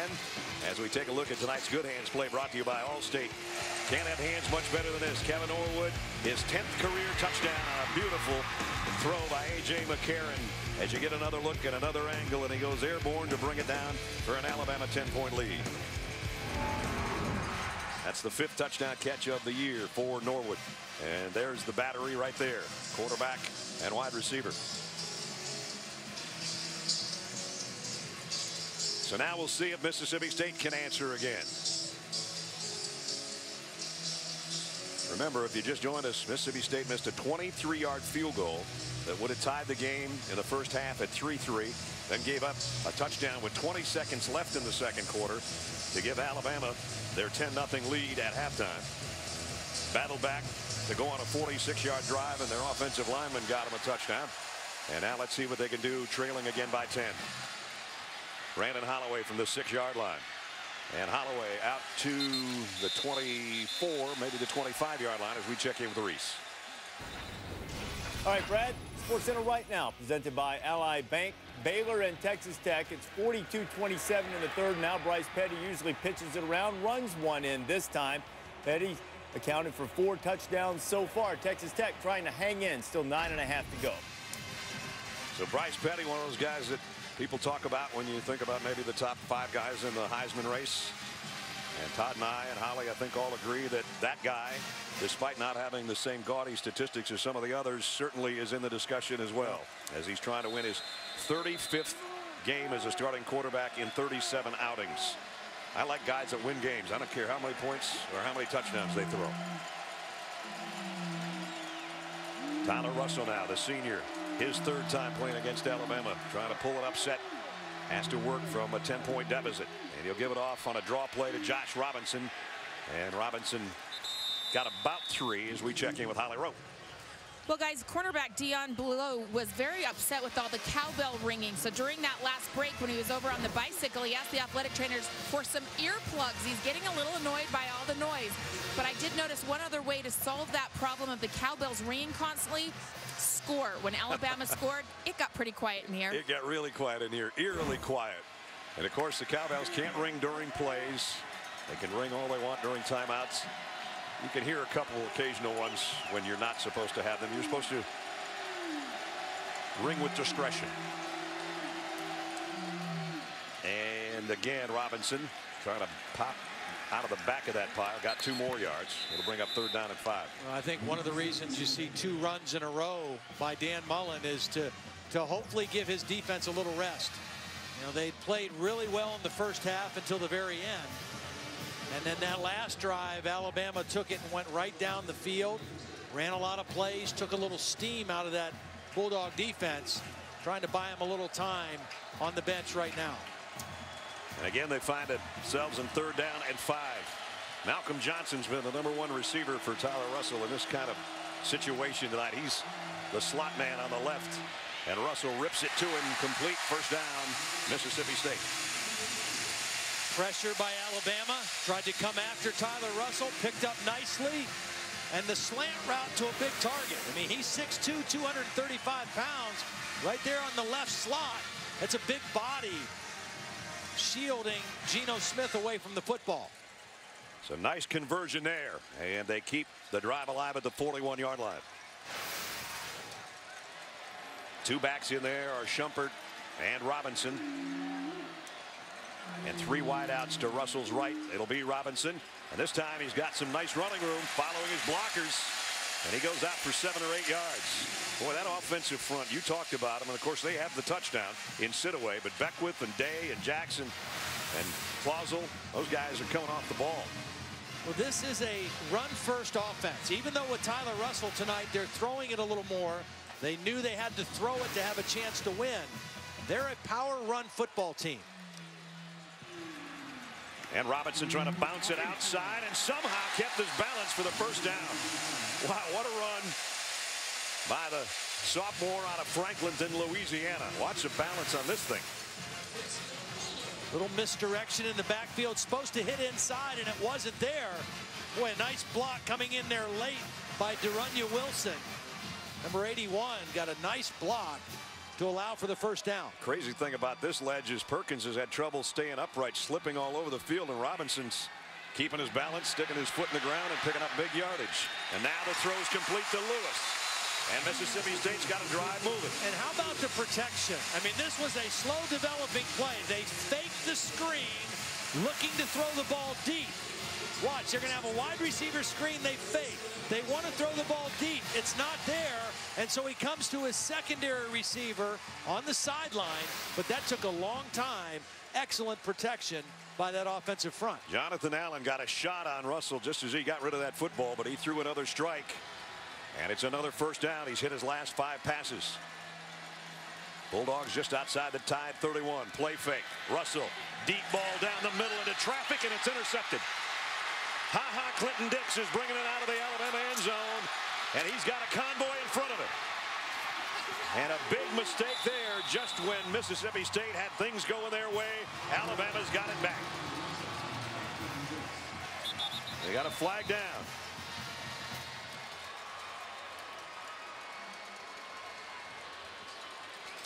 Again, that one had traffic written all over it on that throw down the middle. Well, we talked about the safeties on this Alabama team. That is really the strength of the back end of the defense. And Clinton Dix is the best of all of them, and he was in man coverage with Landon Collins coming over the top to help. And Clinton Dix just made a great play on the football. During the return, illegal block in the back on the receiving team, on the intercepting team, correction. Half the distance to the goal from the spot of the foul. 1st down, Alabama. And Tyler Russell hurt on the play as well. So that was a double whammy. Throws an interception. He's shaken up. They would have to go to the number 3 quarterback if he can't play. And now Alabama's got it back on the second interception of the year. Here's Clinton Dix right here, number 6. He's going to pick up the receiver in man coverage, a slot receiver, and run with him, stride for stride. Jamie Lewis. When he sees the receiver look for the ball, he turns and finds the ball. And that's just a great player making a great play in man coverage.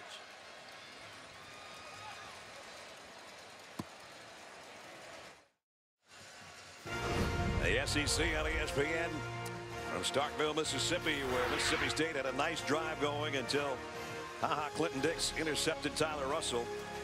And now, as I said, Damian Williams, basically the third quarterback, though we expected we might see him at some time tonight. He's warming up, and so is Russell on the other end. But Russell was shaking up trying to make the tackle after that interception.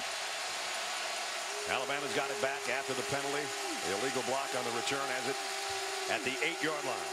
And they've got an eye backfield in there for one of the few times tonight. Play action, McCarron from his own goal line. Got a man open, and it's complete out to O.J. Howard, another one of our impact players. That's a pickup of 20 to the big freshman tight end. Well, that time Mississippi State tried to sneak a safety down late to expect the run.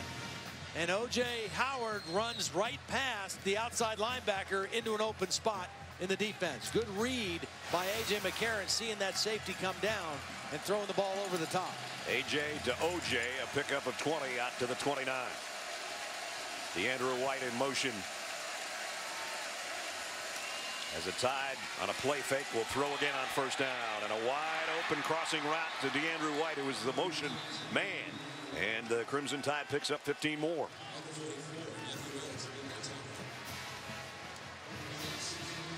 A.J. McCarron's in a rhythm right now. Well, again, Mississippi State trying to stop the run, trying to bring up third down and long, and Alabama countering by throwing on early downs, on run downs off of play action, and getting some open receivers. First and 10, just outside the 44. T.J. Yeldon, big gainer again. T.J. Yeldon down the sideline, and then puts a helmet into Nico Whitley before he's knocked out of bounds, and that should put him over the 1,000-yard mark for the season for the second year in a row. Well, watch the right guard, Anthony Steen, number 61, just turns his man around in the hole. DeAndrew White with a nice block on the perimeter. This is what Alabama did last week to LSU. They started to flex their muscles. They started to run the football. They started to play better at the line of scrimmage and took control of the football game as we wind down here in the third quarter. A 25-yard pickup, a 50-yarder earlier. And after over 1,100 yards last year, Yeldon's over 1,000 again in this season for Alabama. Jones only a 1-yard gain. Nice job by Zach Jackson to get out there and make the play. So there it is, over 1,000 2 years in a row. Last year was 11-0-8 and 12 touchdowns. Right now 1,009 and 12 more scores. Yeah. Well, we're getting to Scott Cochran time, the strength and conditioning coach at Alabama, who jumps up and down with 4 fingers in the air the entire fourth quarter. There he is. It's his time to shine. Well, the fourth quarter is at hand. Alabama trying to stay perfect, trying to go to 10-0. They've got a 10-point lead, but we got a lot of ball left in Starkville. Stick around.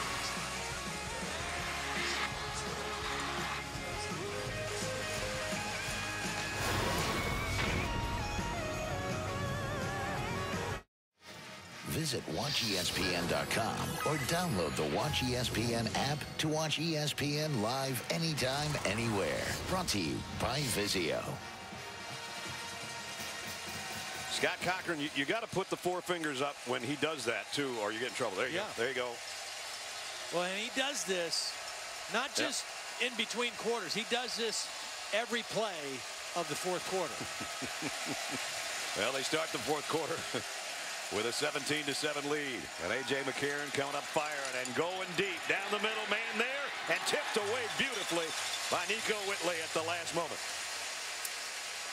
Prior to that throw, after the interception, A.J. McCarron had hit 10 of 12. That one was on the mark, but Nico Whitley doing what a free safety's supposed to do and helping the corner, coming over the top and getting a hand on the football. This was well thrown and would have been a touchdown were it not for Whitley. Kenny Bell, the intended receiver. So it brings up 3rd down and 9. And again, the crowd is staying with it here for their Mississippi State team. And so's the sideline. Blitz coming on McCarron. Steps away from it and throws a strike complete to Amari Cooper, and that quiets the crowd. 1st down. Nice job by the Alabama offensive line picking up the blitz. The 5 linemen and Yeldon steps right up into the middle, buys a little extra time for McCarron, and another nice throw to the outside to Cooper. You want to throw the outs out. You don't want to throw those back to the inside. Keep it away from the defense where only your man can make the catch. If they're back to the inside, they're going the other way for a touchdown. Yeah. Unfortunately, you're right. At the 20 now, 1st down Alabama. And we've got false start on Howard, the tight end, I think. Yeah. False start, number 88, offense. 5-yard penalty, still 1st down. He had a big play in that LSU game last week, a 52-yard touchdown catch showing what they hope to see a lot more from him in the future. 6'6", 237-pound freshman. Yeah. Well, and that touchdown was a slant route. It was a short throw, and he ran for the majority of the touchdown. Has great speed, can really get down the middle of the field, and is learning more and more how to block at the point of attack. Never played really much tight end in high school. Not going to be out there on this play after the penalty. 1st down and 15. Yeldon in trouble and dragged down for a loss. Matthew Wells, nice play by the outside linebacker. Let's check in with Holly. Mississippi State quarterback Tyler Russell has been examined on the sideline. The medical staff told me he's got a bruised right shoulder. That's his throwing arm. He did try to throw a couple of passes on the sidelines. He's grimacing in pain, but guys, he was not in too much pain to put up the 4th quarter 4 fingers. He had his arm up in the air. He will return. He's a senior. He's not coming out. Yeah, you see the play he did it on, trying to bring down Ha-Ha after that interception that he threw. But he is warming up out there. He's talking to Damian Williams on the sideline. He just wants to get back in the football game. But right now it's Alabama on the move. 8th play of this drive. McCarron scans the field. Got all day to think about it. It's a 2-man rush. And he's going to run with it now at the last moment. Get what he can and get out of bounds around the 18-yard line. That's good coverage. You know, you're dropping 9 guys into coverage. You should be able to cover everybody. A.J. bought as much time as he could. You have 5 blocking against 2, but just nobody opened up to throw the football to.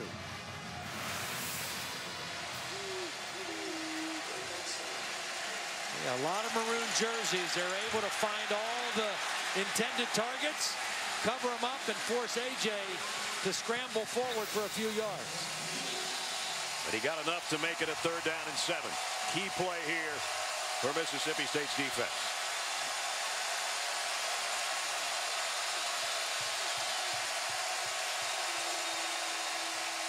McCarron to the end zone, overshot everybody. It'll bring up 4th down. Kevin Norwood was the intended receiver, but that one just ended up out in the back of the end zone. So the field goal unit will come on. And that means Cade Foster.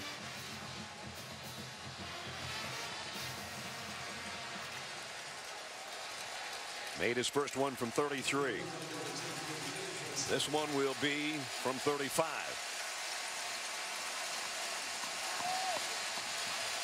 Again, out of an A.J. McCarron hold. Cade Foster from the left hash from 35, and it's right down the middle. So they add to their lead. Makes it 20-7 with 12:15 to go. Todd's Taste of the Town is coming up when we come back. Before we kick off, we've got a chance to check in with Todd's Taste of the Town. 4 years ago, we hit a taste home run with Restaurant Tyler, so I figured I couldn't go wrong with Chef Ty Timms and Brian Kelly's first venture here in Starkville. Bin 612 is a popular bar and restaurant located right in the heart of the Cotton District and opened 9 years ago this month. The atmosphere is lively and fun, and the food is outstanding. All right, we're going to take a look at what Todd had After the kick, it's 20-7 right now.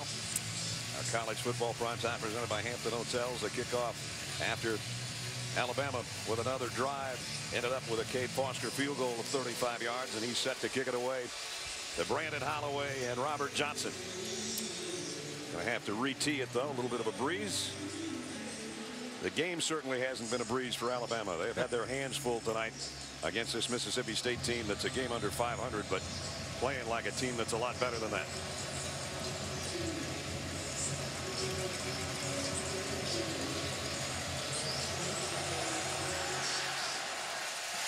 And this kick is deep and out of the back of the end zone. Let's go back and see what Todd had in his taste of the town.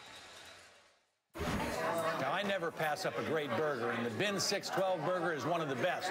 Black Angus is ground fresh and handmade into patties, then grilled, topped with hickory smoked bacon, pepper jack cheese, and a garlic aioli, and it's all served on homemade focaccia bread. Now, I had to cheat on the sides and go for some of the grilled chicken nachos that are ridiculous. Oh, it's on for real.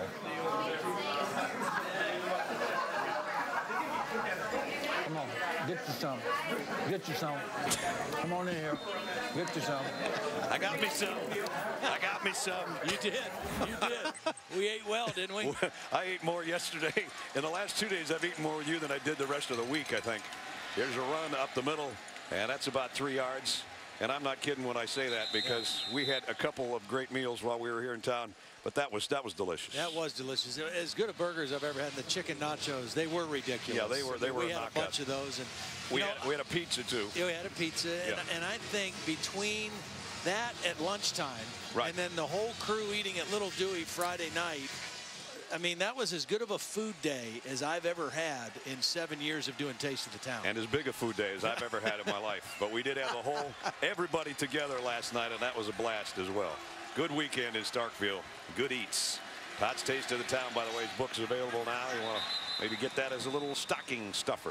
What's the full name of the book? Taste of the Town. College football, a guided tour of college football's best places to eat. There it is. That's it. Mississippi State, Tyler Russell back in there despite being banged around a little bit on that interception where he was trying to make the tackle, and now he comes up and finds himself in a big situation where they desperately need one. 11.5 to go. It's 3rd down and 8. And he's in an empty backfield right now with 5 receivers.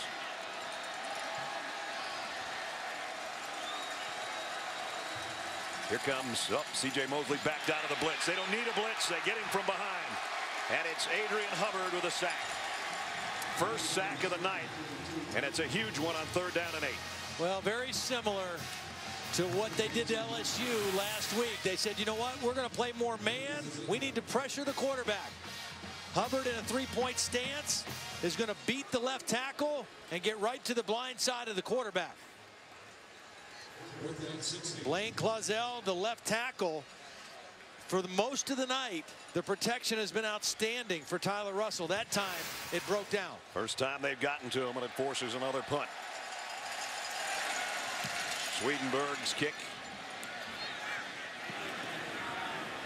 Going to bounce around the 47-yard line, and it'll be excellent field position for Alabama one more time, playing now with a 20-7 lead.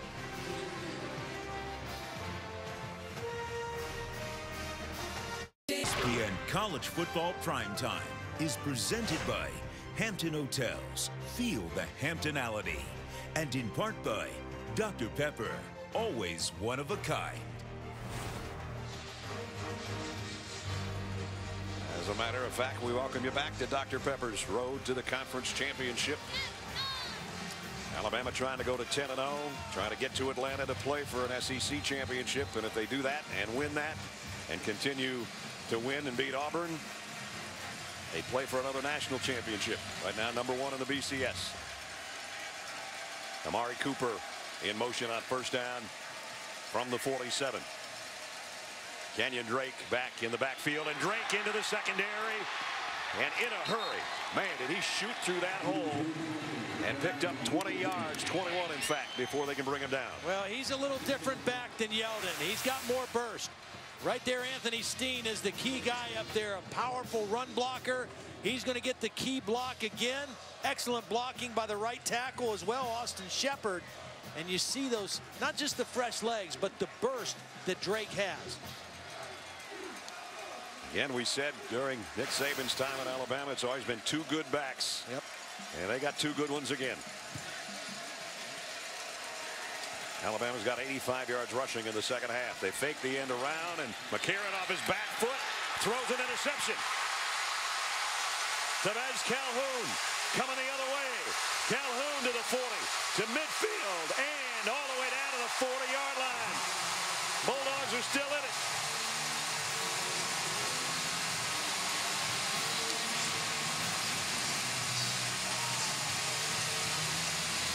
Well, he was trying to get the ball to O.J. Howard. And you know how I said a little bit earlier, when you throw outside, you want to throw it out? This one's too far in. And the safety made a play on the ball. Pressure forced A.J. to throw that ball too far to the inside. And Tevez Calhoun, with his second interception of the night and a big return at the end, puts Mississippi State in Alabama territory. That's a 3rd turnover suffered by Alabama. That's a season high. And here come the Bulldogs at the 38-yard line of Alabama. What Dan Mullen say? We have to play our best and hope they're a little bit off. 3 turnovers is a little bit off for Alabama. Damian Williams is in at quarterback for Mississippi State. And he's going to take off on a quarterback draw all the way. But he only got about a yard because Jeff Pagan was waiting for him.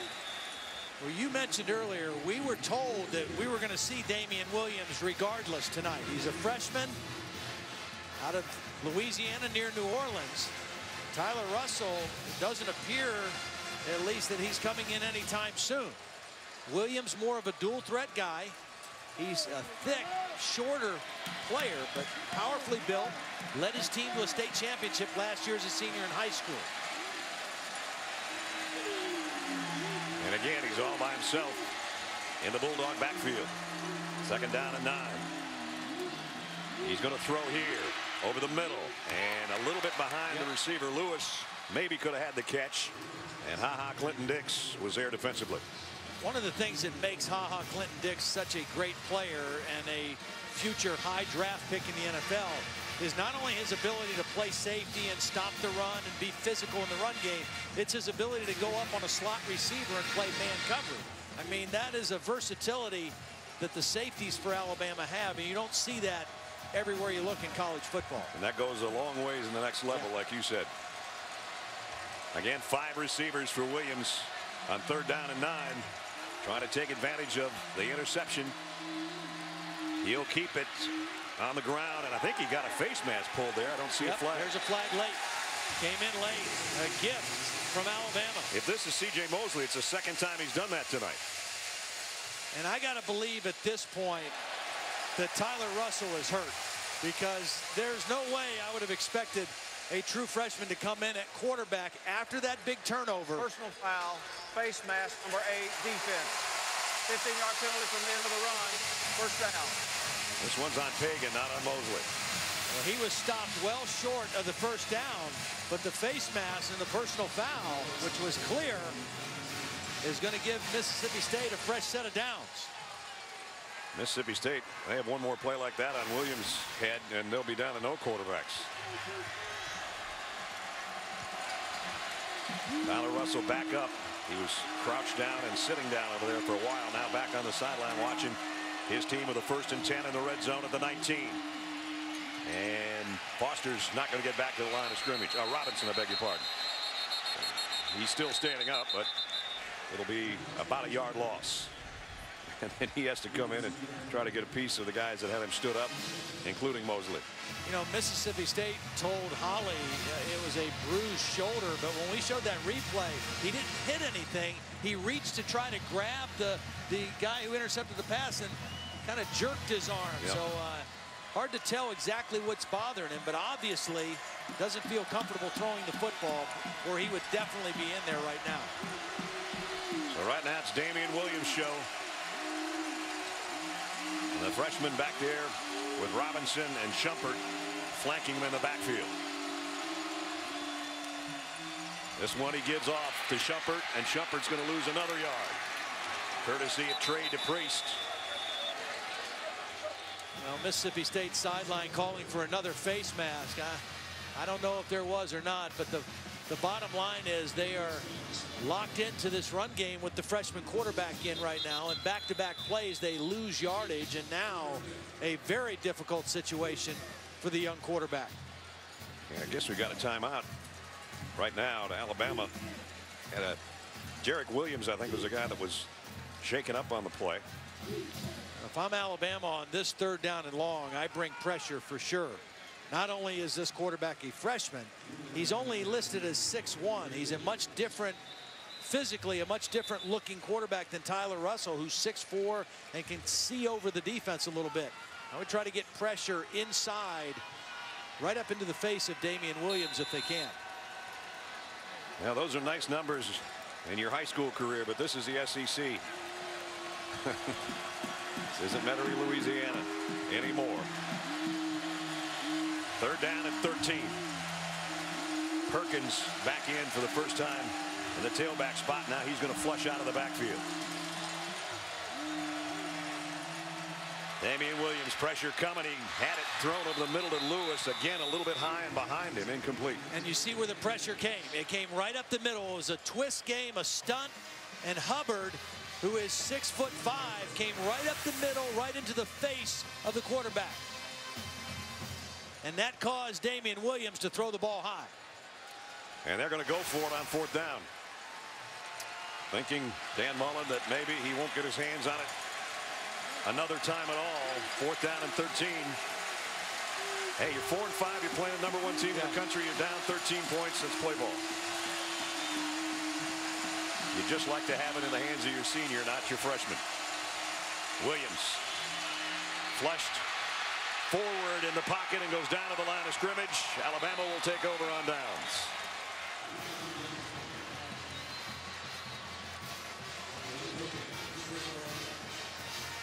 Again, without a guy that would have played in Prescott and probably started, and then Russell starts, injures himself. You go to your freshman quarterback and you find yourself with a 4th down and a bunch. And on this play, they don't convert. And with a 20-7 lead, top-ranked Alabama taking over when we come back.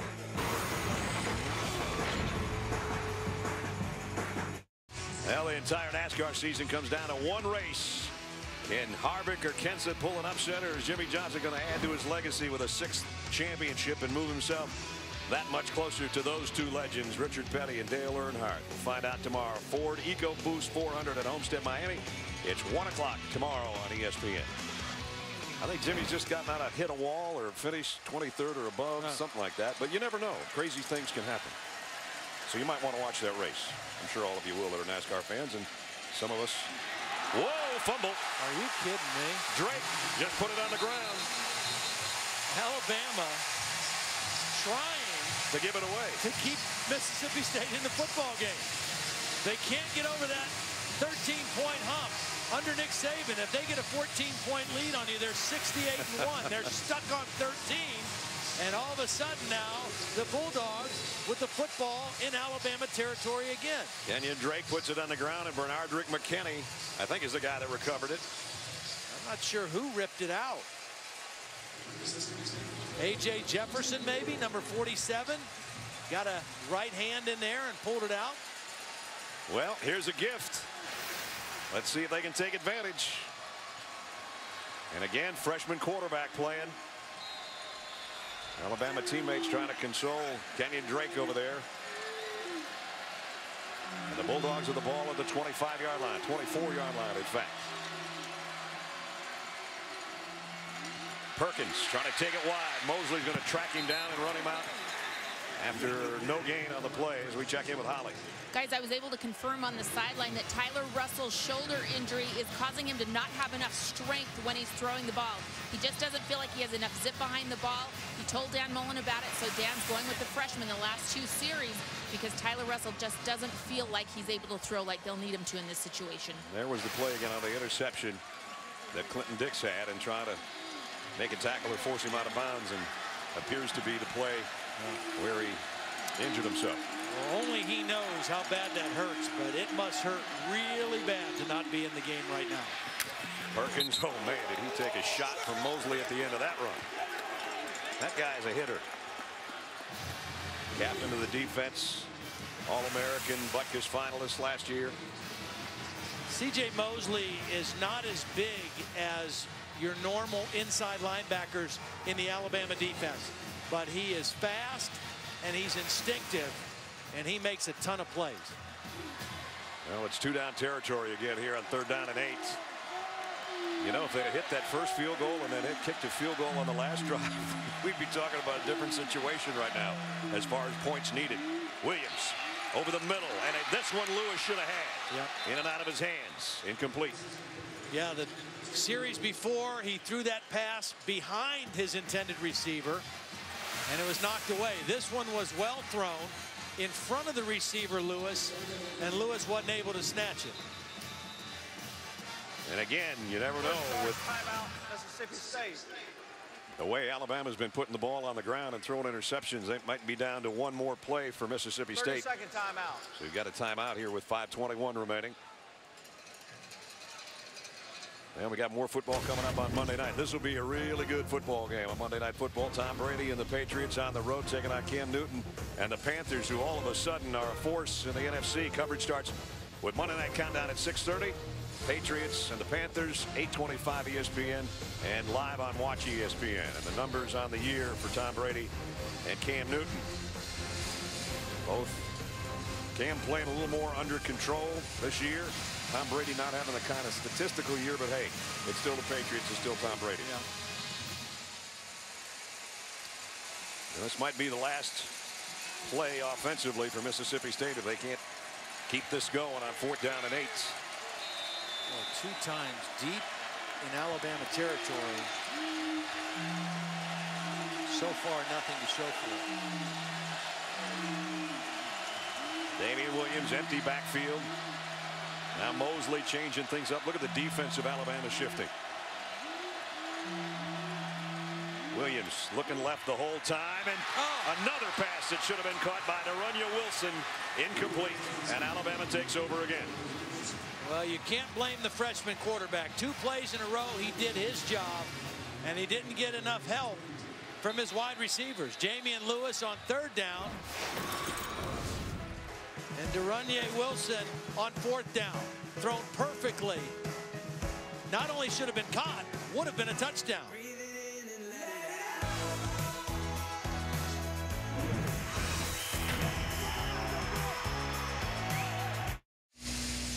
DirecTV drive to the National Championship Mobile Studios. Been traveling across the country, following the biggest stories in college football. Mobile Studios here in Starkville tonight. Todd, I know, went over, watched some afternoon ball with TJ over there. You know, Mississippi State 4 drives into Alabama territory, no points. First, they missed a field goal from 23 yards there at the Alabama 7. Next time from the 32, they threw an interception. Then they got to the 22 a little while ago, and Alabama took over on downs as they bring down Williams at the line of scrimmage. And then moments ago, after the fumble and the recovery, they had a shot there, got to the 22, should have been a touchdown pass, and Alabama takes over on downs again. That's an offer deep in Alabama territory for the night. Not good. Not the way you're going to beat a #1 team anyway. No, absolutely not. Yeldon back in there after Drake put it on the carpet, and he takes it for about 3 yards. Smartly stays in bounds as well. Not only against the #1 team, but one of the best defenses in the country, too. Leading the nation in scoring defense. You get opportunities. You have to capitalize. You don't maybe have to capitalize 4 for 4, but you better do at least half of them. Come away with some points. And tough to win a game like that against a really good team. And had they made that one field goal, the short one early in the ball game, as I mentioned, the whole score differential would be different, and they could have kicked more field goals in this second half and still been right in the thick of the game. As it is, they're down 2 scores, and Alabama's now just going to try to grind it out here in the last 4.5 minutes as we take a look at the Vizio BCS standings. Alabama, if they hang on here, will be 10-0. Florida State a rout over Syracuse today, and those two are on a collision course unless something goes haywire. Yeah. Well, and I think a lot of people will begin an argument tonight about style points with Alabama and what this win looked like, and a little sloppy with the turnovers. I'm not a fan of the whole style points argument. I believe that you have to be able to win some games when you don't play your best, when you don't have everything going, and that's the kind of win that Alabama is moving towards tonight. I just don't really go for that idea of trying to score a bunch of points and make a win look better than it maybe really was. Let's check in with Reese Davis. Reese. Brad, Stanford and USC. Stanford would like to just get out of there with a win, tied at 17, 3rd and goal. Ill-advised. Kevin Hogan is picked off by Deion Bailey, and the Trojans snuff out a scoring threat. And on ABC, under 8 minutes to go, number 4 is tied up with Coach O's team. All right, Reese, here it's 20-7. And it's kind of like what Alabama's trying to do. Just get out of Starkville with their 10th win of the year. 2nd down and 11. A.J. McCarron under center with Yeldon behind him. And TJ's going to get the call again, and again they're going to bottle him up and drop him for a loss. You know, I was thinking about this today. Ed Orgeron, people around here familiar with him. Of course, he was the head coach at Ole Miss for a while. I don't know if he's going to get that job at USC. Probably a long shot to get it. Whoever does get that job, I think, would be pretty wise to make a strong run at trying to keep Ed there as a defensive coordinator and recruiting guy, pay him a lot of money, because he has been really good for USC when he took over for Lane Kiffin. And I think the players really think highly of it. Let's go down to the field, Holly. Well, A.J. McCarron has had to fight through some adversity tonight, and he told us one of the things he has improved the most this season is his leadership. Well, our microphones actually picked up him in that first quarter when things were not going well, and here's what he said. You guys are just standing around looking at each other like rocks. This is just another Saturday. We're the #1 team in the country for a reason. Now let's go out and act like it. I believe the Rocks picked up some momentum. They became boulders as TJ Yeldon started running the ball. And guys, he got on his guys hard in that first quarter, but it's paid off late in the 4th. And he backed it up with the way he played, Holly. And Holly, I really love the way you cleaned up that speech, by the way. Did that well. We heard that during the timeout. And A.J. with 2 touchdown passes tonight. 1 to Vogler. That got it to 10-0. And then his second one was a beauty. Norwood going up high in the air and bringing it down on the fade. And that's where we are, 20-7. 3rd down and 13. And it's going to be a draw play to Yeldon. He won't get the first down, but he does chew up a little bit more clock. We're under 3 minutes. We talked coming in on the top of the show tonight that he's got a resume that is second to none as far as winning football games. If he holds on to this one, it's 35-2. And you can't do any better than that, really. He's going to be the winningest quarterback in Alabama history, one of the winningest quarterbacks ever in college football history. And while that may not be what everybody's looking for statistically, it's certainly what you look for when you're trying to win rings. And so we'll have to wait and see. You know, the Heisman voting doesn't get done until I don't vote with my vote until after championship weekend, that last Saturday of the regular season and the championship game. So I kind of wait until the last minute. You know, and when we talked to him, when we asked him, how important is it to you to be in that conversation, to possibly get invited to New York? And you know, he said all the right things, and I think he was sincere. I mean, he's most focused and interested on trying to lead his team to another championship, but would be incredibly honored to go to New York and to be a part of that. And I think he deserves that. I really do. You know, obviously it's not a career achievement award, and his numbers are spectacular, and his touchdowns are down this year compared to in the past, but he still is playing at a very high level for this football team. There's another mistake on punt return by Jamian Lewis tonight. He just can't seem to find the handle or the football or field them before they go down to the 3-yard line. And a 61-yard punt drops dead at the 3, and that's not a good spot to try to come from a 13-point deficit. You can get your NFL Sunday started on ESPN. You know, the curse of Babe Ruth. How about the curse of Bobby Lane?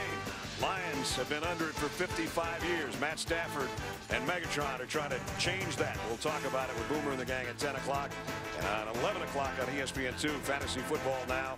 Experts give you all the news you need to know to set up your teams. That's on ESPN and ESPN2 tomorrow morning. Well, It was a heck of a show by the Mississippi State defense tonight. Only 2:42 remaining, and unless they have some magic here in their offense, 97 yards worth of territory to cover, and they're out of timeouts. It's going to be a 4-6 Mississippi State team that's going to be disappointed in not taking advantage of the opportunities that Alabama gave them tonight. Damian Williams set up in his own end zone, and he's going to keep it straight out to the 10-yard line. 7-yard pickup. Well, Dan Mullen told us yesterday, I mean, their focus right now is to try to find a way to win 2 of their last 3 games. Doesn't look like tonight's going to come through in that way. They go to Arkansas next week and then finish on Thanksgiving night at home against Ole Miss to try to get bowl eligible, winning the last 2. And again, Perkins slips, trying to make a cut. No gain. Meanwhile, Alabama has a game against Chattanooga, and then the Iron Bowl in 2 weeks is shaping up to be one heck of a football game. Well, I know the guys after the game will show you, if you missed the end of the Auburn-Georgia game, unbelievable. It will go down as one of the most famous plays, I'm sure, in Auburn football history. And one of the most boneheaded plays in Georgia football history. Yeah, and 2 guys, double coverage, and chose to try to intercept the ball instead of knock it down. But you'll see that highlight later if you haven't seen it already. Williams goes down here, sacked back at the 5-yard line by A'Shawn Robinson. And the hope is going out the window right now for Mississippi State. They had their chances tonight for sure. This will be the 15th straight loss to a ranked team by Mississippi State. And they were 1-4 against #1 teams coming into this, and Alabama was the #1 team 4 of those times. Florida was the other one. And that one win was 1980, as we showed you that flashback. Here's Williams in the end zone trying to get rid of it.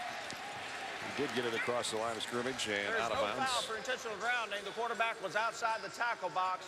Incomplete pass. The ball goes over on downs. First down, Alabama. So Alabama with 58 seconds remaining. Well, the most storied conference in college athletics is right where we are right now, as you see all the logos for the SEC Network launching in 2014. For more info, go to www.getsecnetwork.com. This has been the SEC on ESPN tonight in the final minutes, and now A.J. McCarron can go out with a smile on his face and take a knee. Yeah. You know, and again, that's probably what Nick Saban is thinking too. And I don't care about style points either. We expected a tough football game coming in here. We knew that Mississippi State played us tough at home. They're coming off the big win against LSU. Let's take a knee and let's get out of here and get back on the road to Tuscaloosa. There's the knee. Well, this is our 3rd Alabama game. We won't see them again, we don't think. And they did give up 7 points tonight. So after 12 quarters of football, they're going to have to clean that up. Career high night for T.J. Yeldon as he went over the 1,000-yard mark for the 2nd straight season. 159 tonight, including a 50-yard run that set him up for a touchdown that gave them a lead that they would not relinquish. So, hard-fought game. A lot of respect between the 2 teams, even though they've had a few pushing and shoving matches over the course of the game. It was a tough one all the way around. Mississippi State's defense played very well. Their offensive line played very well. Their quarterback didn't finish the game, and that didn't help the cause. And Alabama may not be a perfect 10, but they are 10-0. It wasn't perfect tonight, but the season has been. Don't forget, SportsCenter's coming up next. 20-7 is the final. It's going to wrap it up for Todd Blackledge, Holly Rowe, Brad Nessler saying so long. This has been a presentation of ESPN, worldwide leader in sports. And SportsCenter is coming up in 15 seconds.